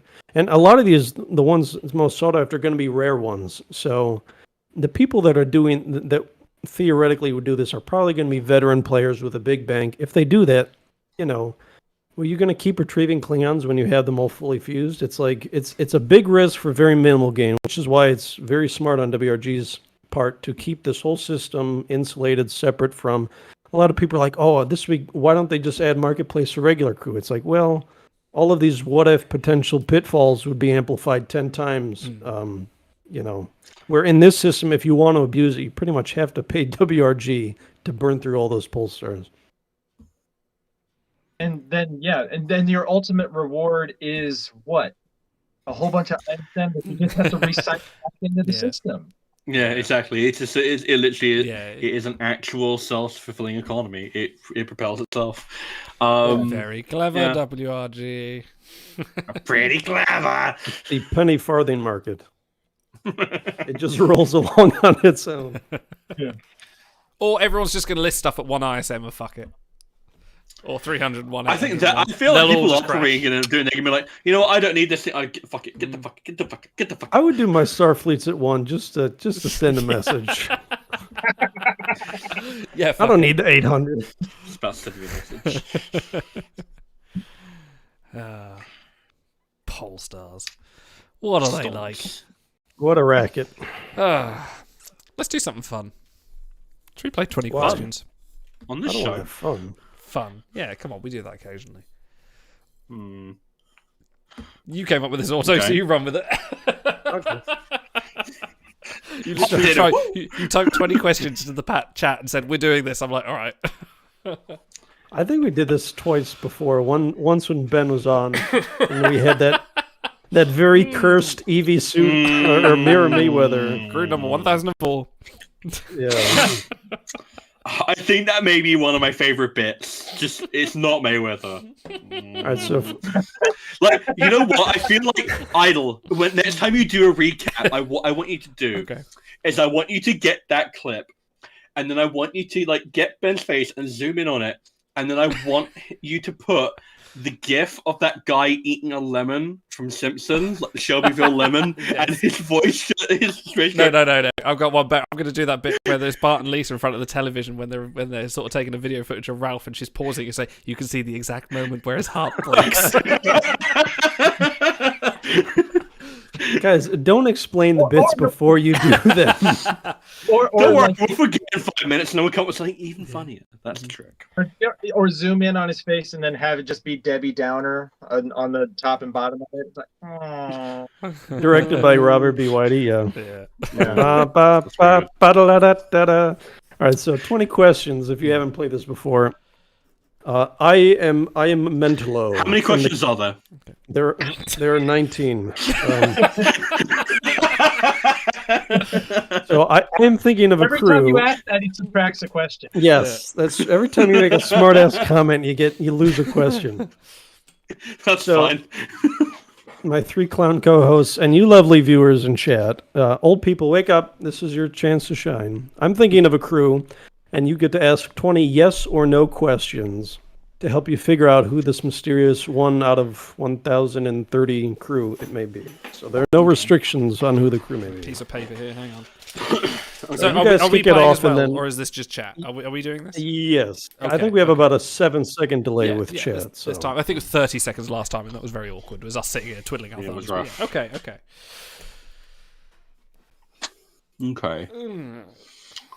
We haven't forgotten about the honour sale nice. either, but just for people in chat, we are still going to do that. We'll do that after this, I reckon. Yeah, don't worry. Can I go first?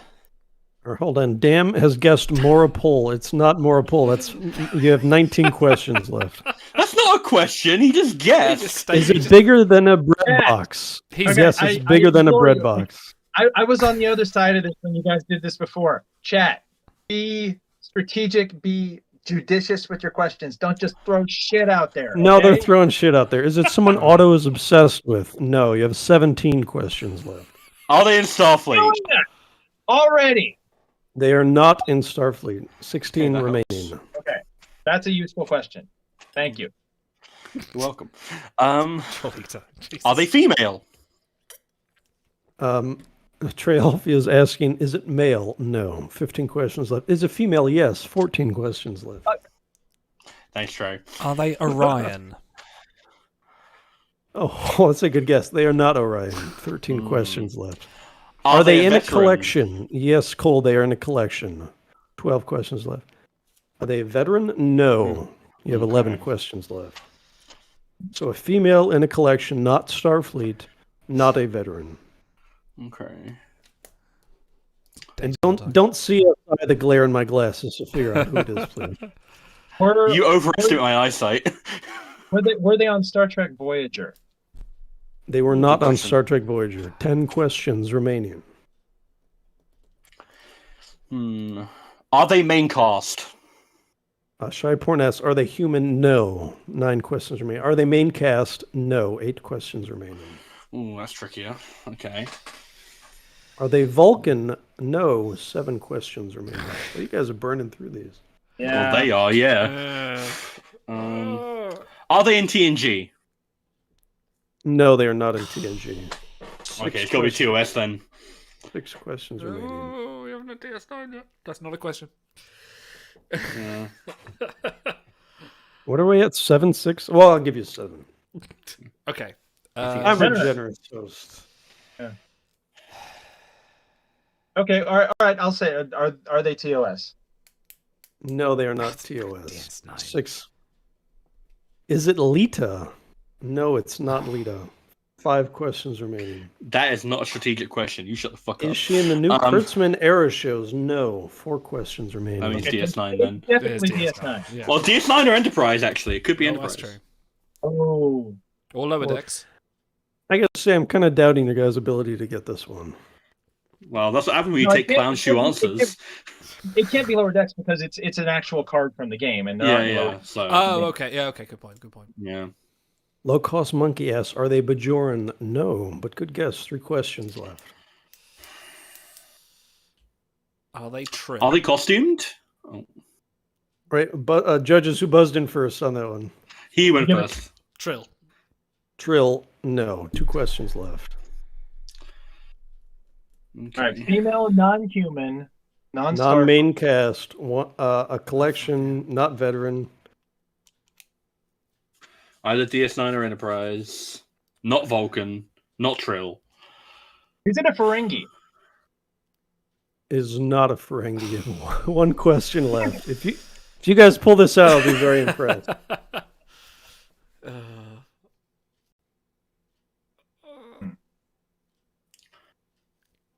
Come on, chat. Is it Smuggler Cassidy Yates? Whatever. She's not main Who cast. cares? We weren't going to win anyway. I don't know. Should we let chat have the last one, or do you really want to go with Smuggler Cassidy? Nah, it's just like a bullshit question. All right, chat, pull it out. You have Hey, come on. you have one question to pip the A's. Not human. Oh, yeah, not human. It says Emoj 0388. Not human stars. Okay. That's a card I'd buy. Not human stars. Timeline's original. Bold of you to assume I am human. Yeah, so, and it's not a Bajoran, it's not a Ferengi. It's not main I'm cast. sorry. See, I think you guys have sort of leaned down towards some main cast. I think it's going to be like one of these. It's not main cast. Fuck, who's Well, I'm just trying to think about like a guest star female DS9 character that's been in the game. That's not. Walt Koenig says Zyri. Is that the question? I No, don't it's know. He not hasn't said it in the Zyri. form of a question, so I think we can. I He already can't. said it's not. All right, yeah, it wasn't in the form of a question. You have 1 bullet left in your gun. If Okay, you hosts so- have a good one, go for it. Otherwise, they're going to keep putting out names. Is it Kalana? It is not. Oh. Kalana. So 0 questions remaining. You have 1 guess now. Okay. So you have to make. Okay. Should we take Cold's guess there? What is it? It's a question. He's put a question mark at the end. Yeah, why not? Fuck it, go for it. Changeling founder. It is not changing. Oh, You guys are on the right track, though. It is Tora Zial oh from DS9. Zoidberg got it. Oh, Zoidberg Zoidberg had got it it, he before had it, he had Shannon. it. Oh, Yeah, well all right, done. Zoidberg. He You're the wins. champion. Yeah. Or she. Yeah, Zoidberg wins. Oh. Yeah, so the Cardassian collection, but not main cast, not Starfleet. Yeah, recurring, not main cast. Yeah, fair. Yeah. Fair. I Well would have done. said Garrick is main cast, but she's not. Oh, Zial is All right, so that- Bajoran. She is! Yes. She's part Well- Cardassian, part Card. Yeah, Yeah, you yeah, fucking yeah. Hey, I fucked up then. That's on me. Right, it doesn't matter because chat won anyway. So all right, you guys Cat are always wins. you guys are 1-0. right. I'll take that loss. All right, that was the easy one. All right, I have 1 more now. All right. Yeah, I scammed the shit out of you guys. Sorry. All right, this one's going to be a little tougher. So you have 20 questions to guess this mystery crew. Okay. Please direct your tickets to WRG customer service to complain about. Before we get started, nobody just randomly guess, is it this specific person? Not to win near the end. That's firing a bullet into the dark. Yeah. Okay, are they main cast? Jeez, Bajoran. Boy, I'll never live that one down. I got to rewatch DS9 again. Clearly. Are they main cast? Yes, they are. Okay, that's a good question to start. That's a good one. Are they Starfleet? Yeah, that's the next one. I'm going to check very carefully this time. Yes, they are Starfleet. Okay. Because that narrows down. It can't be Seven. It can't be Kira. It can't be Garrick. Could be Commander Kira.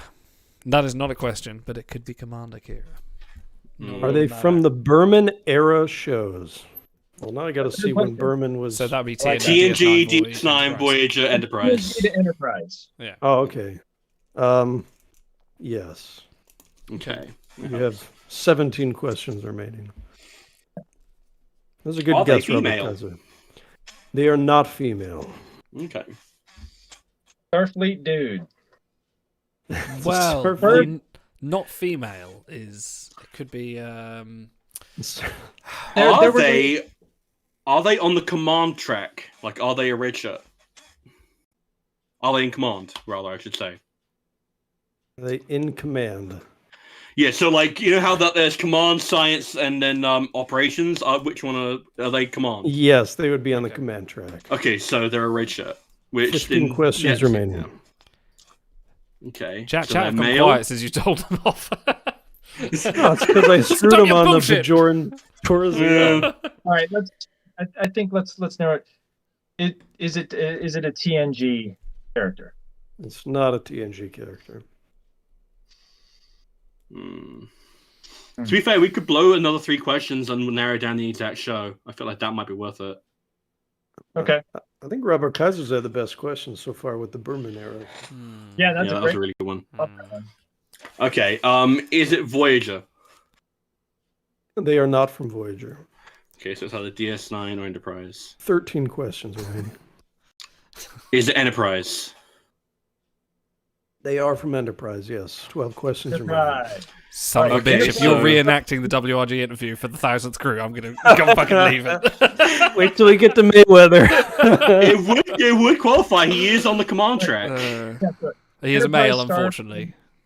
Starfleet male on the command. Starfleet So non-female. that narrows it down to either Archer, Trip, or Mayweather. Okay. Are they Mako?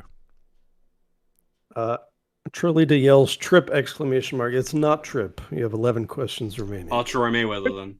Well, I don't think Trip is command. Is he red? Don't tell me, tell Chad. They're the ones think shouting he's- out questions. Yeah, he is wearing red, actually, because that was before the uniform split. Is it Archer? It is an Archer, yes. Okay, 10 here we questions remain. I'm pretty sure you could guess a variant for each question at this point. go. Yeah, pretty much. Is he in standard Starfleet uniform?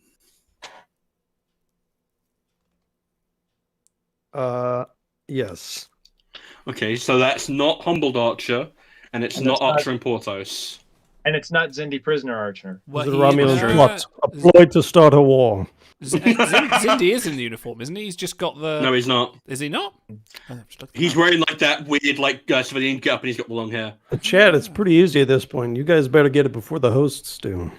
Oh, so he's not. I'm thinking of someone else. Oh, Is it I'm imprinted thinking of... Archer? No, it's not. That's who I was thinking of. Yeah, I think you're imprinted, yeah. Is he armed? Like, does he have arms? Does yes, he he have has. a weapon? Does he have He the does right not to have a bear weapon. arms? So it's not two stars. Stinky, test pilot Archer, yes, with 7 okay, questions well remaining. done.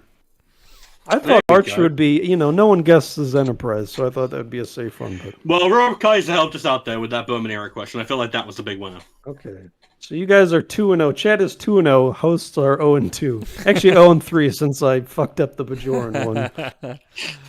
All right. Okay. All right, so that's all I've got for this week. But We'll do I'll that. have to go It's to good fun. the cave of 20 questions and come up with something harder. Okay.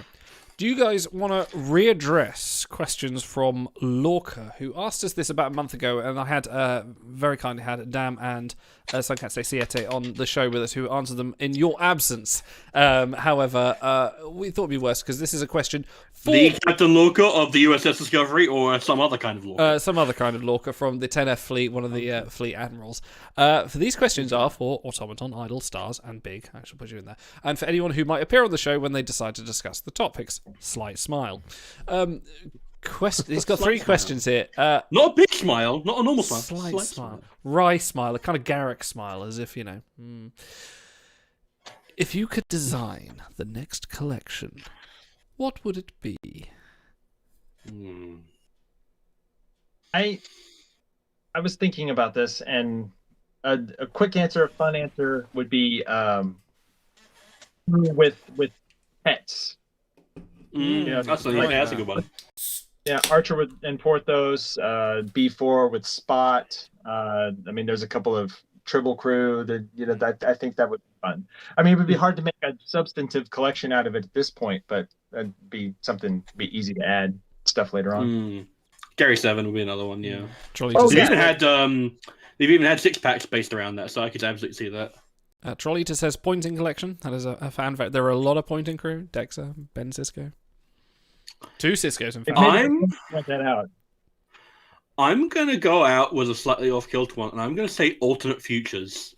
Ooh. Oh, yeah. I like that. So you'd have all the good things crew. You'd have the Visitor Jake and the Visitor Nog. You'd have Vice Admiral Janeway. Like, all of those, like, parallel universe, alternate timeline, bad future, good futures. I would want those crew in a collection. I feel like that'd be cool. By the way, someone, if you're on Discord, go ping Lorca, Prime Lorca, so that he doesn't miss this and have to go through 3 hours of our nonsense to find out where we answered his questions.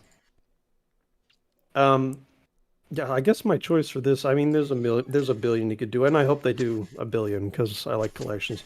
I want to go with a holodeck enthusiast style first officer collection. So that means you get one of each type. So you'd have one Riker, but a little bit off center. I would want a Damar in there because he was Ducat's first officer, basically. That counts, yeah. I want Worf from Martok's ship when he's the first officer there on the Jachang. Rataran, thank you. How about Shelby?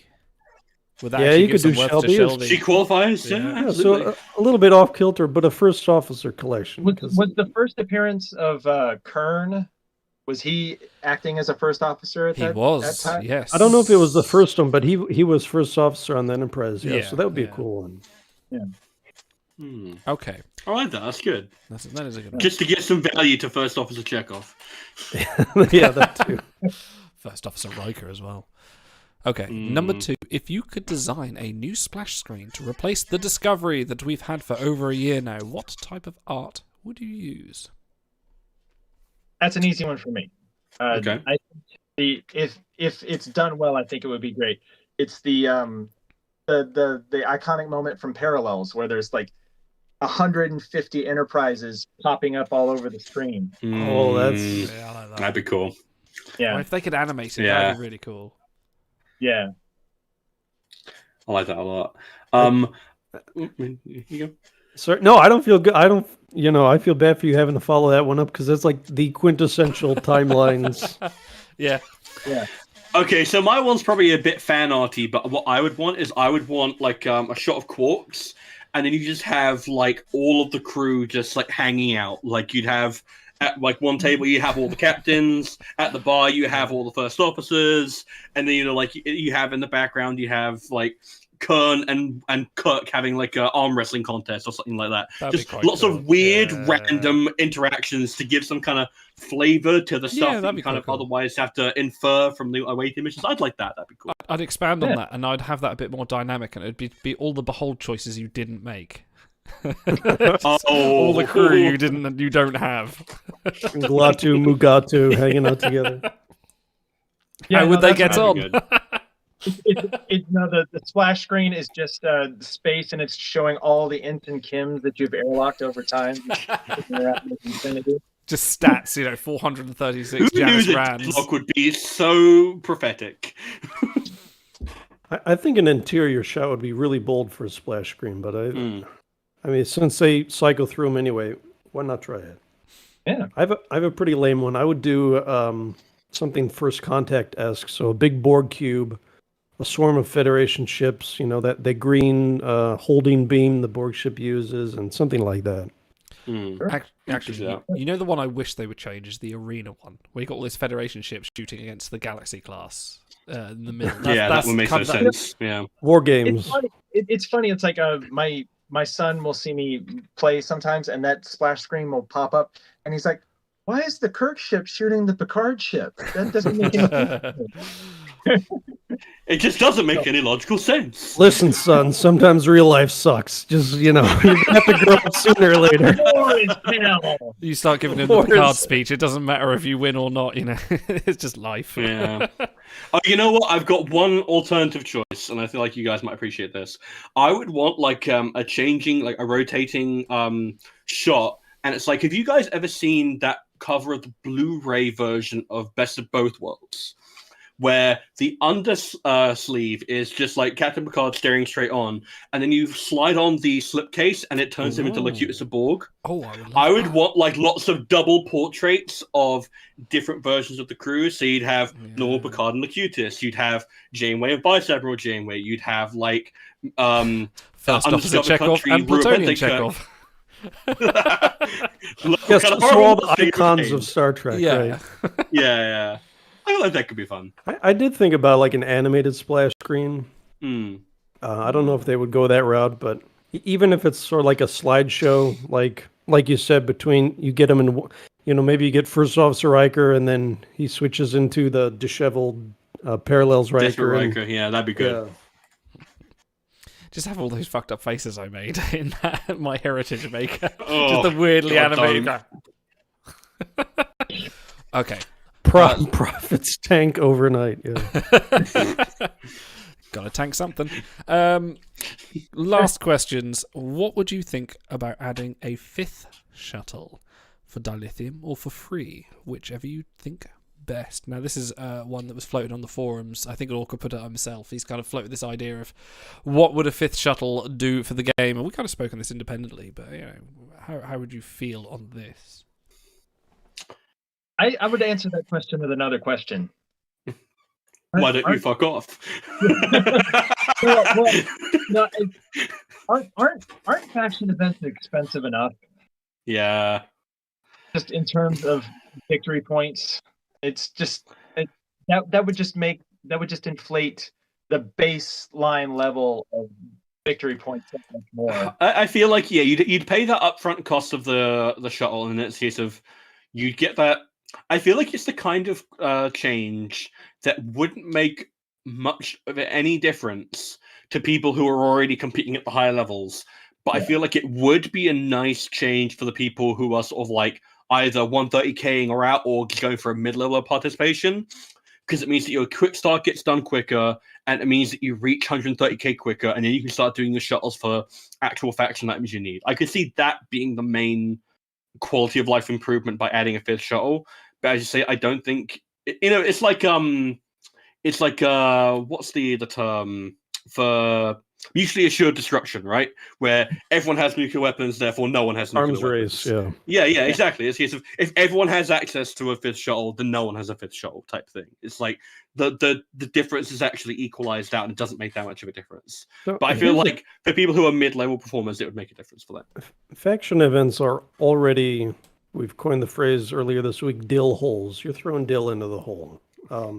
So it's like, even people that don't worry about faction events, they'd still be getting some benefit from pulling in extra faction items each day, running their shuttles and all that. So I think because Ben had said in this last interview that what they're kind of looking toward next would be some way to broaden the use of your crew, and people that have a lot of golds or even purples sitting around that don't do anything. And a 5th shuttle would help toward that to some degree. I mean, it wouldn't be a big help, but 4 more crew that you get to use, I think would be nice. So I'm all for it. And I would put it as an achievement reward for 3-starring every mission in the game, because I feel like that way I like you that. don't, That's good. You don't block out low spenders, but that is a very high threshold to complete all of them, and that's a big achievement. So you need a big reward to go with it. You basically finished the game at that point in realistic terms. Yeah, And it's long overdue. It's the most glaring, I think, achievement mission. and it'll get your dailies out of the way a little bit faster as well. Although you still have to send out 2 rounds. So yeah, Interesting.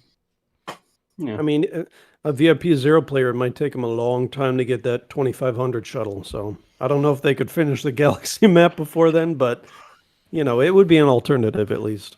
I mean, my main argument still is just that it's going to raise the noise floor for ranking in events. So I think it would make a lot of noise toward the 1500 rank people. That's as high as they could probably go realistically, and that's just going to make it much more difficult for them to. Yeah, but the game has to make money. Like they already don't care if people buy their way to faction wins. That's sort of the way. VIP 0 players have won many Galaxy events. You can win skirmishes without spending a dime. And any hybrid event, the non-faction half is going to way outscore what you can get on shuttles anyway. So I think the impact would be pretty minimal. Only full factions would really start to. Yeah. But what do I know? I'm just a whale. And on that note, shall we do some honor pulls? Since we've been waiting, I have been anticipating this, so I think we're all going to kind of do a little bit. But who would like to go first? I've got mine teed up ready, so it's. If you're already logged in, go for it. I'm logged in and ready to go, so I will. Let's get you a dupe, JG Palmer. God damn it! Woo!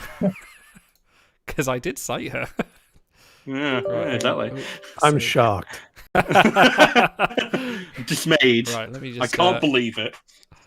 Hang on, let me just adjust my screen here so I can get all your wonderful looking faces in the shot here, and mine too as well, of course. There we go. Right. So yes, I have enough to do 9 pulls now, and I'm going to do a 10k as well, and that's my. It's after 3 months. I wasn't intending to save honor. I think I bought a couple of sites over time as well, but this is just what I've ended up with. I don't know. I just sort of went, I don't want to spend honor right now. I've got a few sites saved up as well, so let's just jump in. Let's do this. So, right, 40k. Let's go. Let's see. Fingers crossed. Ooh. Ooh. I think Heavy robot. Satan's robot. You know what you have to do. I think I do. I think it's got to be a Worf because he is on my site list. I am going for Klingon right now. That is going to be. And take it from me, he is hard to retrieve, whereas Satan's robot is pretty easy. Yeah, I think that's an easy. Worf. That's not a whole lot to him. I was looking it up earlier. Like Satan's robot is tied with Lenara Khan and someone else. Oh yeah, the White Rabbit. For the least amount of traits among Gold Crew. Oh, wow. Just a fun little bit of trivia. Yeah, have you considered Data? Oh, he's frozen. Yeah, have you considered Data? I'm going Worf. Consider the Data. Way to kill the suspense. Consider Uhura. Uhura. Okay. Ooh. Oh. Ooh. Again, I'm going Klingon. That's another one from my pet collection that I forgot about. Puppies. Amanda. She has aged badly, I think. Like, she's not the actress. I meant the card. Well, that's better than General Chang that was born badly. But he has grown with the collections. Klingon, veteran.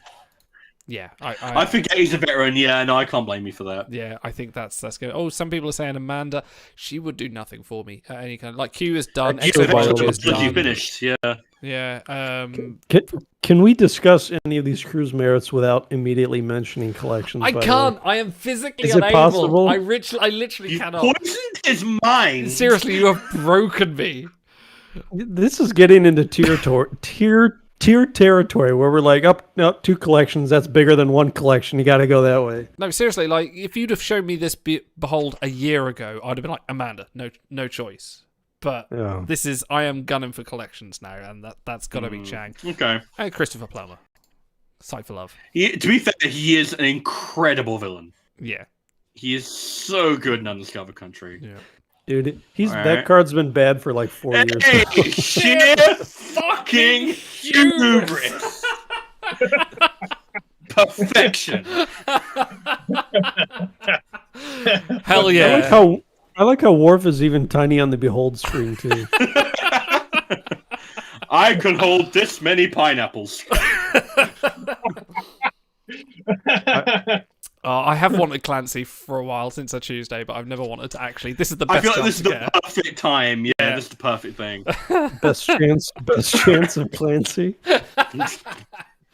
Oh, Best chance of hubris. What is it? What is it? Amazing. No, I'm still pissed. I'm still pissed off that her thing is the hubris. Have some balls. Kids come on. allegedly play this game with tons of gambling, so you know. Best chance of Hold on. Clancy. There was a crew I was looking at recently where I'm like, oh, that's a little risque. It's something about cojones in the arena ability. I'm like, oh, they really went there. Huh? Yeah. I'm Shit. wondering about that. Sounds familiar. Cojones. Alright. Oh, I'm so happy for you, man. I'm quite happy. Oh, Yeah. fuck. Well, Hey, okay. Yeah. Borg. He is Borg. I don't know if I need any. No, I don't need any more Borg, but I'm going to take it. Not Until right it gets now. expanded, so shut your fucking mouth. Alright, well, I would say, I will say, Ichib is an underrated Voyager. okay. The numbers And- don't. Tier 1 Totally fair. episode of Voyager as well. It's really Yeah. good. Hmm. But it's like since I started using your fantastic voyage tracker sheet, I've tracked 5 voyages so far, and he's made 3 of them. Now, I mean that's a small sample size, but I mean that, like if you use EV Suit Spock regularly, he bests EV Suit Spock and Okay. has some. Really? And he has some. Well, and he has some good traits. It's like Prodigy, Civilian, Borg. Yeah, Prodigy is one that pops up on Voyager to me all the time. I can never fill it. Yeah. So I mean, and Okay. Ichib will do Yeah. that. Yeah, Oh. I'm not unhappy about him, but I always want to. In that situation, it's preferable to add the star. I avoided him on his event, but hey, where are we up to? Okay. Nifty Mittens. So Olivia Diabo apparently very much did age well. Do you know if she's related to Mariam Diabo, who played Kara in Living Daylights? I'd be curious to know that. Interesting. That's a bond pull. Don't worry about that. Jake, the Void Tracker sheet is something I privately shared, but I am going to tart something up to make it look a bit better to put out. I'm going to judge you if you don't take Cisco here. I'm going to take Cisco. I don't need any more Klingons. Grilka isn't anything else. Ooh, yeah, that's a low thing. Oh, they're sisters apparently. Oh, they are sisters. Okay, cool. Because that's a neat little nerd connection there. Oh, if they're talking about it's great. Grilka, I'm like, I don't remember that in the episode. Amanda and Grilka. No, it's Cisco. It's absolutely Cisco. That Cisco is amazing instantly. So like, I don't think you'll regret it at all. It's great. No, not at all. I think I've got it. It's so weird. They mention his There is name something once in the slightly off with episode. his ear, but He gets a few lines, and then they make him like the best Cisco out there. I don't get it. yeah, he kind of is. You're not wrong. Well, high roller, but yeah. Oh fuck! Oh, That happened. Whammy. On a Behold's only drop event crew. Well, now There hold it on. is. Yeah, you you gotta hit the could button. Hit the button. Hit the button. You Nothing could get here, stars but- on Nothing Stream here, Deck. but Stream Deck. Oh, fucking. There's nothing here but worthless gold. Honest God, I need to give you guys this thing.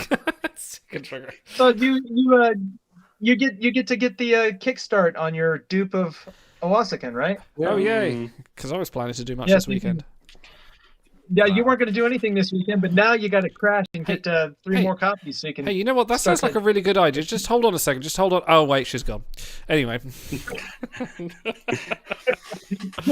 oh man. Ooh. Okay. Oh, that's pretty good. That's pretty good. Is Surik? Surik something. I need some Vulcans. Inspiring Vulcan.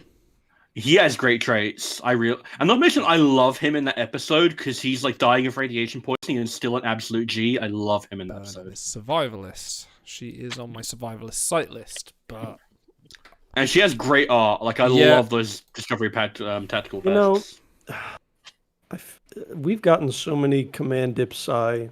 Like Sirac's still good. You would still use him, and he has so good collections. That's all well and good, but if I'm thinking 3 years down the line, I could definitely see at that point a Burnham being way more useful than someone who maybe doesn't voyage for me anymore, and the collections don't matter as much. So Yeah, the thing is with Burnham is that she's been surpassed by Korea as the #1 base for her, but you would still have security seats you need to fill in a Burnham event.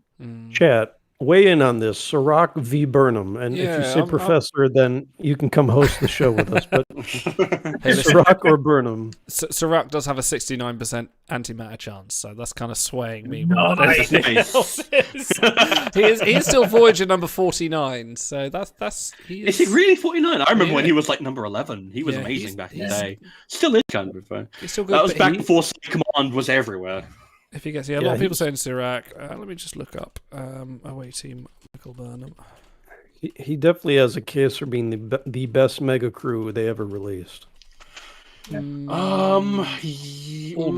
No, because there were walls. There were walls and walls of him in Gauntlet. Course, he was like a top 5 Voyager. I remember you wrote a big book note about Walls of Sirach becoming your new Gauntlet, your new band name. Yeah. Yeah, the Walls of Sirach.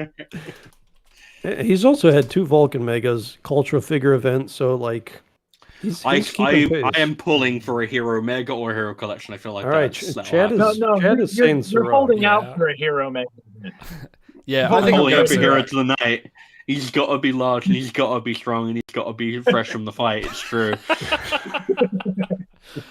Yeah, I'm going to go Sirach because. If you pick the Professor, I'll send you $5. I'll PayPal you right now.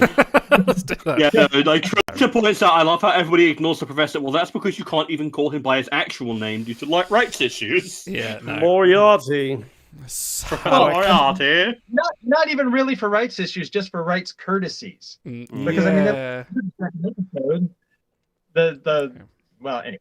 I do want the Countess Regina Bartholomew from that episode. Oh, she's great. She's great. Because when Picard visits the holodeck and he like she goes, "I can tell you're a man of charm and guile." I'm like, oh, yeah, this is nice. Well, she's obviously enamored with Moriarty, and yet like she's like evidently like an upstanding member of society because she's like a paramour of a villain. I like that kind of dynamic in my 19th century crime drama. I kind of wish she was a character from the actual books, but she's not.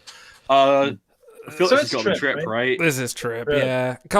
Physician how many physicians do you need? I mean, Culber's someone you could actually use for a long time. True, but I'm looking. I mean, it wouldn't be frequently, but you could definitely use him. Yeah, he's got. I mean, Western he was only costume, recently jury rigger.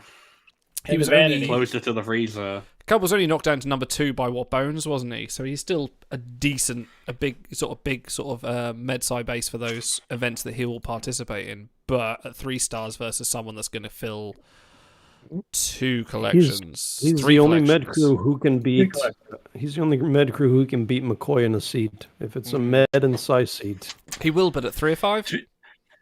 To be fair, DeForest Kelly is dead. I bet I could beat him to a seat. We had to have one in this episode. We had to have one.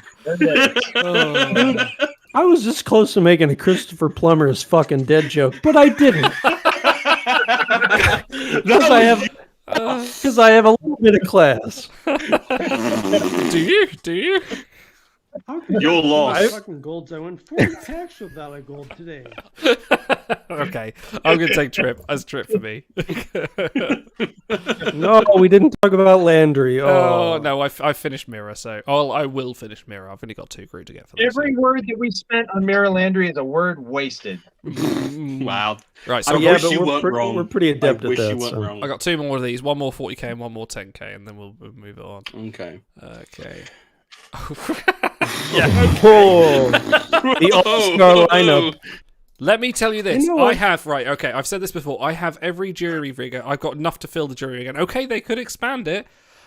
But at present, Captain Scott is physically useless to me in all regards, so no. Dude, he's holding alcohol in both hands. That's a total... Come on. Baller. So am I. What of it? I tell you what, I would take Sulu and use him once in the gauntlet, just so you can say that you did it. Then immediately I will point this out. Sulu is easily the best dressed crew in the game. I think that jacket and that shirt is fucking stellar. Stunning, man. Are you doing Page Boy Chekhov doesn't do anything for you? No. He really doesn't. No, He it's has a at Saval. least three. He has at least 345% gauntlets. So Yeah, he turns up quite often. You could definitely use him. True, but gauntlet shit, so Fucking we'll move on there. I think it's Saval. I mean, fun fact, when I think it's Namer did some research into Portal Update and how that would affect retrieval, Saval is going to get very hard to retrieve, and he does have 2 He's collections. generic, yeah. Well, you can get him guaranteed with a high command Polestar and something else, but that's the only one, so I think that's going to be... Yeah, there's like the same 3 as well. crew with that trait. Yeah, that's a bit of a shot in the dark. So yeah, Saval. Okay, that was my last 40k. Let's go do a We're going, 10. We can do a Scotty. 10k tomorrow as well. Fantastic. Oh, shall I do a good. random as well? I'm going to do a random. Fuck it. Right. No, come Yes, on, I am. don't. You don't Right, no, let's want- do this one first. Oh, okay. Well, that's Oh, easy. dodged a bullet. Yeah, that's Dodged a fine. bullet. Keep your Kirks low. Recently costumed thanks to the pleas from the Timelines Talks. I was really happy you did that, by the way, because I finished him just before that costume mega, and he did like gangbusters for me. So do that more often, I please. see what you did there. I check see what you did there. Okay, let's do a 10k. Fuck it. Let's do a random 10k. Don't do it. Don't Yeah, do no, it. we're Alright. going to Don't do do it. it. Ready? What is this, entertainment value? Yes, you're right. Vargas! Vargas! It's... Please Oh, be fuck, I've Vargas. got a frozen. Never mind. That's what you get. That's what you That's get. what you get. Okay. Well, that was some entertainment. Anyway, We get... tried to save him. Right. Let me... very Who's good. going next? Who's doing next? Also, do you want to go next? I'm not doing my. I'll do one while the next person logs. in. Okay. Big, do you want to go? Yeah, we'll do mine. All right. Okay. I'm going to be on a very tiny screen, but here I can't even see. I'm just going to hold it. Okay. Oh, God. Oh, okay. Mm. I mean, you got it. That's an easy You got to pick the one on the right. Just pick it without looking. Pick the one on the right without looking. No, stage right. Stage right. Stage Yeah. right. Yeah, no, it's that. That's the one. That's the one. Yeah, that's the one. That's the one. Yeah. All right, you chuckle fucks. You know what? I'm taking the guy with like 14 traits or whatever. This is going to be a mere Cochrane pick. That's fair. So there you go. Yeah. Oh, okay. There we The go. right Respectable cop. choice. Oh, Chat says Mambo. What do you guys know? Do you have a big book of Behold advice? No, I'm taking Cochrane. You don't either anymore. I was going to say. That's true. Here's the thing about Mambo. I mean, it's like, has Mambo been underrated for so long that he's overrated now? Because I really Yeah. think he kind of is. I looked at his major response, no, the Dodge response. It's like he's that voyage rank now, and it's like that's a bad skill set to have with that voyage rank. It's like he has not aged well. Yeah. Okay. And I remembered him being a diplomat, but he's not. So it's like, well, it's not the best. Okay. He And is his bases are bad as well. for those. Oh boy. Yeah. All right, There we guys, go. ready? Okay. Right. So, I'm sending you my energy. I will Oh, do. I'll do 10 of the 10 of the beholds with the sight, and then the 10K. Okay. And let's do it. Fingers crossed for you, man. me too. Good God. Okay. Mm. Okay. Yeah, I think that's I got to be an easy non. Yeah, I think it's non with a bullet there. I guess because of EV suit, but that's all she Yeah. has, kind of. Well, I also really like the art on non. Like, I feel like it's Mm. it's relatively. I like the art on Cool. Kamala. She's got bugger all traits, though. She gets brutal seats on Oh yeah, voyages. she's bad That's about traits. it. Yeah. She does get I mean, them, but but yeah. Yeah. The raw voyage power is still just barely there. That she would still be useful in spot. Yeah. I could see another few events for her down the road. I think that they've said that she can come back in future Discovery season, which I would like because I quite like the character. All right, Come on. That one. Oh my god. That's some trash. Bro, that's disgusting. Small is 2 collections. Vulcan Diplomat is that's about it. Put that in your big and smoke it. Here's the thing. I have 0 open crew slots. Oh. Yeah. I don't want Neelix. I really don't. He's got 2 arms full of traits and no collections among them. That is Not yet. yeah. Not pictured is him like running into someone the moment after that like art is done. Like he's like, crash. Yeah, man. I mean, if I had an open crew slot, I think I would take Soval. And there's no one you could freeze. Take Neelix. Bet on trades. Okay. All right. I'll take Neelix. I do feel good about Smuggler. That feels esoteric enough that could get some work. That could get some leverage. Yeah. Mylian collection. Oh, best chance of Clancy. Yeah. I mean, I still think it's Worf. Yeah. It's well, you literally just said that you don't have open slots, so I feel like it makes most sense there. Yeah, I think that's the easy one. Yeah, well, it's just that Clancy is not. She's not going to do anything for me. Even if I were to clear out a slot for her, it's just. It's for the memes. Gauntlet. Gauntlet memes. How did you get 5-star Riker? Was that a conscious choice? I think he's been event crew a couple times. Yeah. Well, he's been actually that was the last star that I got on him. There were a couple times where he just happened to be the best behold choice, and I got him in a merit poll once. Oh, cool. Yeah. Fun fact: back in the day, that was the very first gold crew that I ever won in an event. Wow. Oh wow. Cool. That's special. Yeah. Do you guys remember your first? Oh, Dr. Ann Mulhall. Oh, first one that I won in an event. I do not remember. No, Christ. I think mine was dress uniform Scotty. Okay. So yeah, it's Worf. Do Mega Crew count? It might have been Katrina Cornwell for me. Oh, okay. I think it might have been Katrina Cornwell. That was about the time when I started playing the game. Torres. It gotta be Torres. I think it's gotta be Torres. For the drive vanity. I can see that. And not mention, like, I feel like she wears that even better than Harry and Tom do. Like, she looks gorgeous in that uniform. No, hands down. Yeah, it's for the eventual Fast and the Furious collection. Family. I mean, there's a certain amount of appeal in finishing and freezing Quark, but that could still be an option later on if against worse choices. Behold insurance, it is a thing. It is a thing. Yeah, Commander Two Troy Delta, came in. 2 Flyer. And Chad is behind you too. Professor in the middle again. Oh, Laurel with a bullet. Yeah, easy Laurel. No doubt. She's Hold great. on, what are Picard's traits? Because he's got a bunch. He's like Augment, Survivalist, Hunter. Yeah, he's got some good ones. 3 collections because he's originals.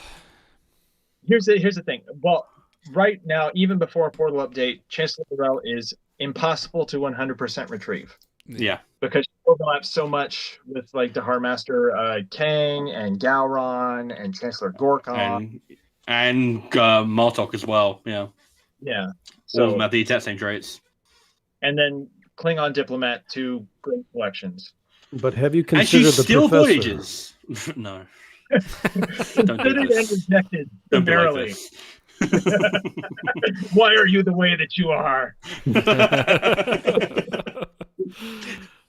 Don't be like this. Yeah. I love you. Why are you like this? Every time we go out somewhere. Oh, finish the campaign. Yeah, because see, I was hoping that a situation like this would come up, because I'm going to buy the campaign. I haven't yet, but I'm going to. I mean, 2 gold sites it's too good of a. It's a no-brainer, yeah. But Cornwell's really good. Still, she is still Diplomat, really good Voyager. She's great. Diplomat. Is she a physician? Oh, she's not a physician. No, she she's needs not. to. No, because she's mental health, not physical health. Yeah, fuck those people. Yeah, Jesus Christ, fuck me, right? Hey, well, it's consistent at least. But at the same time, it's like knowing that I'm getting the other 4 stars. You could freeze Reno. You know, guaranteed. Yeah, you could get her equipped and ready, and then just freeze her the instant that campaign drops. I'd still go Cornwell. I think. I could see the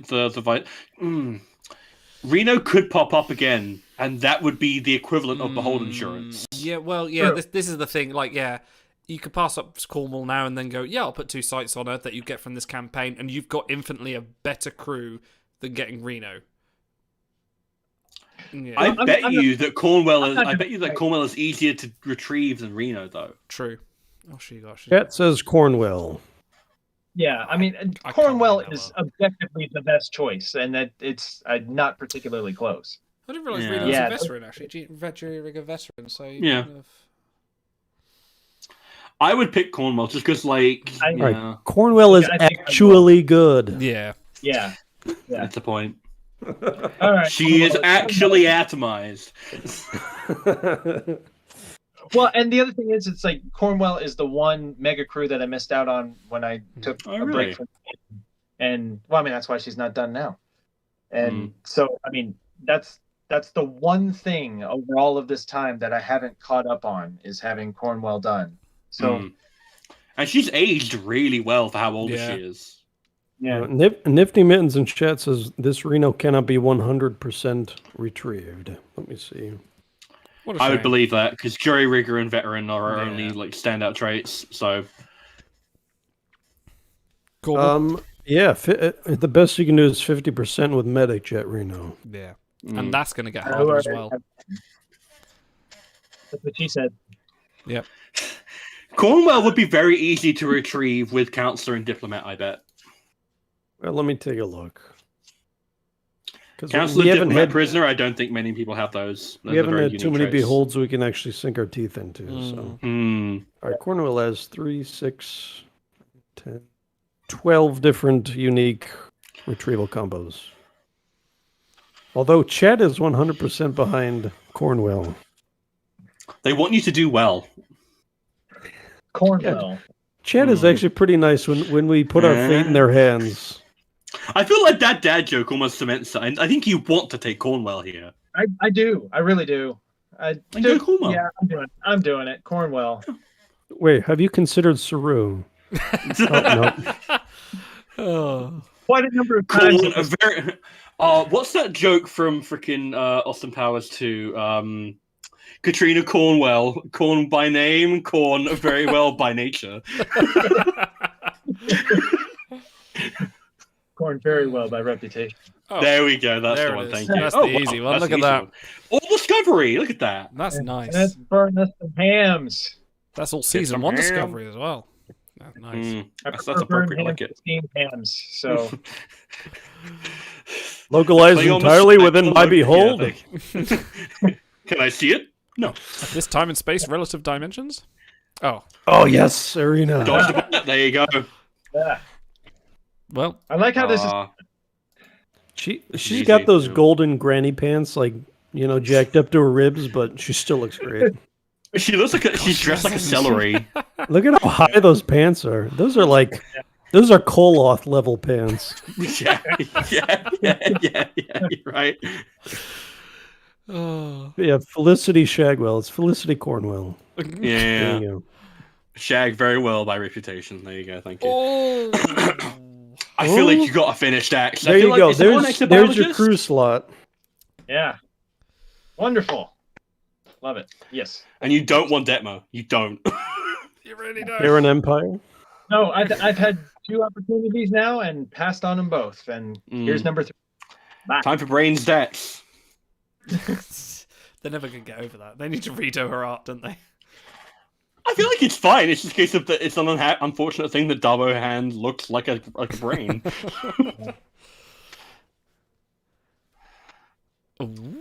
Ooh.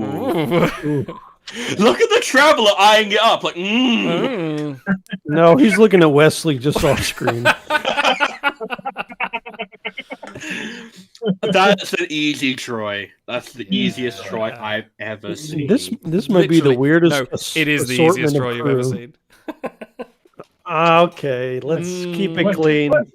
He didn't not me all the time. I didn't even mean that. I was entirely innocent. What I was saying. What an odd assortment of crew. I wonder what they would think about each other. Christ. And that's your 10. She has a great avatar. Oh yeah, no. I feel like the art on her is astounding. So good. You want to do the behold? Yeah, I'll go ahead let's and go do for that. it. Come on, something good. Ooh. Well. Ooh. Dareth. I would take Dareth with a bullet there. You've got room now, you've got Dax. A true slot, yeah. I think Dareth is really overrated, but No, he's on my hold white on. whale list. I would personally love him. We have Android collection coming. What other traits does Data have? Communicator and No, he's not. No, he doesn't have that. Wow. Lame. Cyberneticist, resourceful musician. But he's communicating with Mr. Tricorder. I think musician and cyberneticist are probably the only ones that might get an event bonus or collection. Survivalist, physician, gauntlet. shit. He would. I voyage forgot. for I you. forgot he was a survivalist. Yeah, I did. And the Vidians are so fucking cool. I think they're one of the coolest villains that ever got added to Star Trek.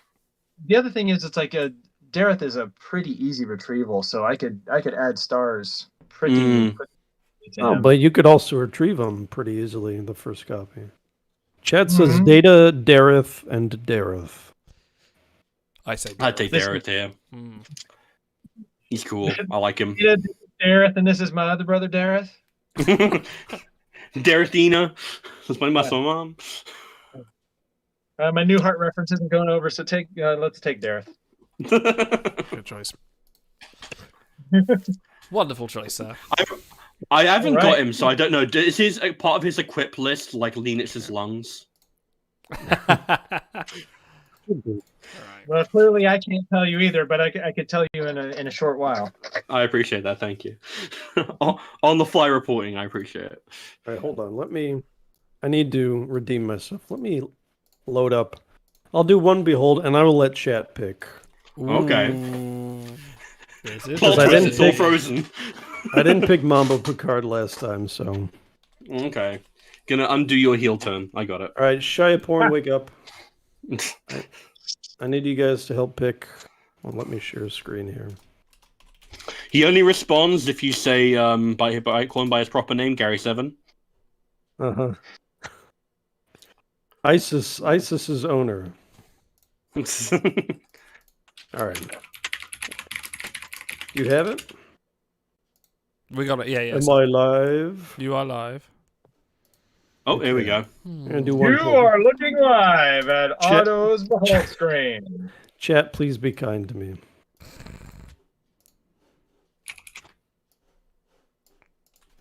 Ooh. So Dareth, who Really? are we going two for two on I'm gonna Dareth? make you pick Troy.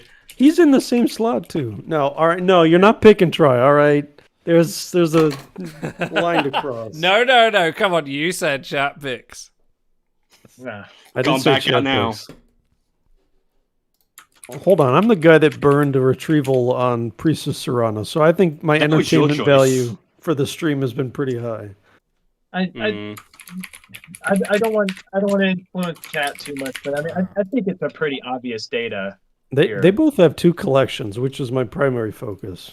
Yeah. Oh yeah, he's got Android, which hasn't come out yet. I see one data, 5 Dareths, and 2 data. I don't understand why a second star on Dareth is better than a fifth star. Well, of a- okay, so if you need 80 Android. physicians, I might actually finish him before. Yeah. I mean, I'd be happy with either one. They're both in collections. They're both would be useful to me. Yes, I saw into the future, Shy Porn, and I called Dareth overrated so that you guys would pick him this time. All right, I think let them eat phage. Ugh. Ugh, no, I'm not happy about that. All right, I think Chad has spoken. I will take Dareth. And They were thank nice to you. Very nice. Thank to you for not saying Troy. All right, Stars. You're up next. Hang on. Well, we're wait. trying to get it worked out. Experiencing technical difficulties. No, that's not the right one. Sorry. I feel like I'm being trolled here because I feel like one of these passwords is correct. No, hang on. You're just gonna have to share your screen. I think you do it your own. That would require me to. How would I even do that? It's weird. Just for those uninitiated, part of Stars is very kindly giving me his password, and I'm trying to log in, but it is not playing ball. Also, did you change my password again? And it's not letting me in. Let me just try something here. Sorry guys. We are. I feel like we should have tried this before the stream. We but, really should have. We should have done you first. Yeah, that way we're giving us more time to tech support this. I don't know. It would be. Yeah, I don't know if what's it's going not on that. there. That's a very strange one. I think do the old school thing. Hold up your doodah to the wigwam. Excuse you? I only do that for auto. Thank you very much. Oh, I see. I beg your pardon. Excuse me. Okay, you know what? I think that's the only way we can really go about it. So you know what? I'll just do that. Okay. Nikki says try I hate Worf for the login credentials. Now, Oh, you know weird! that It just ain't gonna worked. Shit. The only other thing I could try is I could try streaming from my phone, but to be fair, I haven't done that in a while. You did it when we did the tour of the room, so yeah, give it a go. Yeah, let me give that a shot and see how that goes on. So I'm going to drop out for a moment. You guys vamp, and I'll come back in. Vamp. What could we possibly have to talk about? You know, we never touched on the Survivalist collection, so is that that feels like exobiology and sort of the out of left field type of, like they just kind of picked a trait and went with it? Like Yeah, I don't we think kinda anyone got- was clamoring for survivalists. We were got the they? hint for it, didn't we? Because ages ago they changed the traits for Rurapenthe Kirk and McCoy, and they added survivalist, didn't they? We were all thinking, "Oh shit, survivalist collection." They actually followed through. It was. We were kind of right on that. Well, account, right, so- but the harsh conditions mega, we were thinking that might that's be true. for us. Yeah, so. that's true. Yeah, I don't know. You know, if sales are good for them with the mega and collection thing, then maybe they'll continue it. Maximum stars. You have no idea how much stars you can get right now. I showed you my behold. Please respond. You can fit so much stars in this baby. Yeah, let's go to. Like I'm in Right, his- how's that coming through? That is coming through loud and clear. I'm seeing your piker prize. Okay. I'm checking Voyage dilemma. You know what? I should actually. I'm getting Chat actual needs to audio. I see. got that. This is good. This is working. Oh, get that out of here. Federation victory. As always, damn right. Dude, your beard is like in 1080 by 1020 resolution right now. This is pretty great. Lovely. Should we just? I have a really fuck good the stream. phone Let's get camera, stars to on it. Look at that. That's glorious. Oh man, almost Right. 2,000 antimatter at 8 hours. That I'm sure it'll crash and burn at 10:20. I'm sure. All right. So we ready? Oh yeah. Yes. so could not be ready. It's gonna hurt. Why are you thinking the worst already?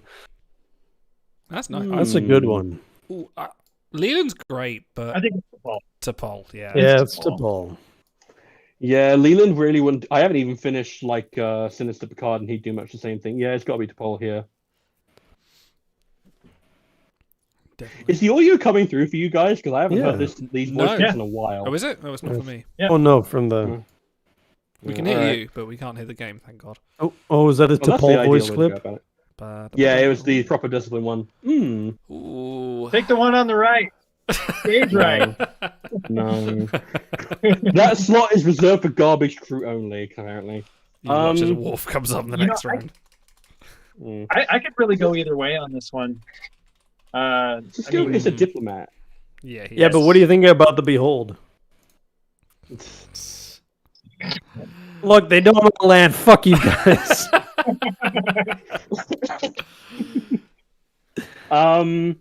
So Odo was diplomat in versus double Hopkins. collections, but I'm gonna go Sisko. I want help in the event. Yeah, that's a good Sisko as well. Well, for Yeah, He's not good. No voice but clip for you- that one. he's iconic. Yeah, no, he's not great, but to be fair, he'll feel the shells, so that's right. Sean Bean can is you judging lift you it? from the corner. Yeah, I'd also take Odo, but Yeah. what can you do? Okay. You have loved. How's that Pike not finished? You've wanted to cite him for like years. I was actually asking people in our Discord thing about, hey, should I like cite this guy up like just for fun? And it's like, you know what? I feel like that's an easy win right there. He is inspiring. He you just inspires saved me. yourself a PlayStation. That's Congratulations. true, actually. Speaking of Thank you, I Q2, I have Frozen, and he is just nothing. Yeah, no, he's not great. Bummer! He's Take brutal. the fucking astronaut! Don't know! Hey, Idol, get fucked. God damn it. That was never gonna fly. Sorry, man. Spin in fucking space. You wait till that Explorer collection hits. And then I won't regret it. Oh, You know, next time you have a Worf, just tell Stars to suck it and take someone else. That's why I make sure to do mine after his, so that it can happen. It's data sandwich. yeah. Buff She data looks like she's not sandwich. too unhappy about it either. No. Yeah. Swole data. I could finish Sonara. She's impossible to retrieve, and I'm never going to cite her. Walt Koenig in chat says data. What do you think about that? No, you should take I think data. that- Don't listen to him. Take data. Oh, I everyone's a appreciate the comedian. spirits, but I don't know if that's specifics. Mirror data is like I think it's if you were mirror to pick data.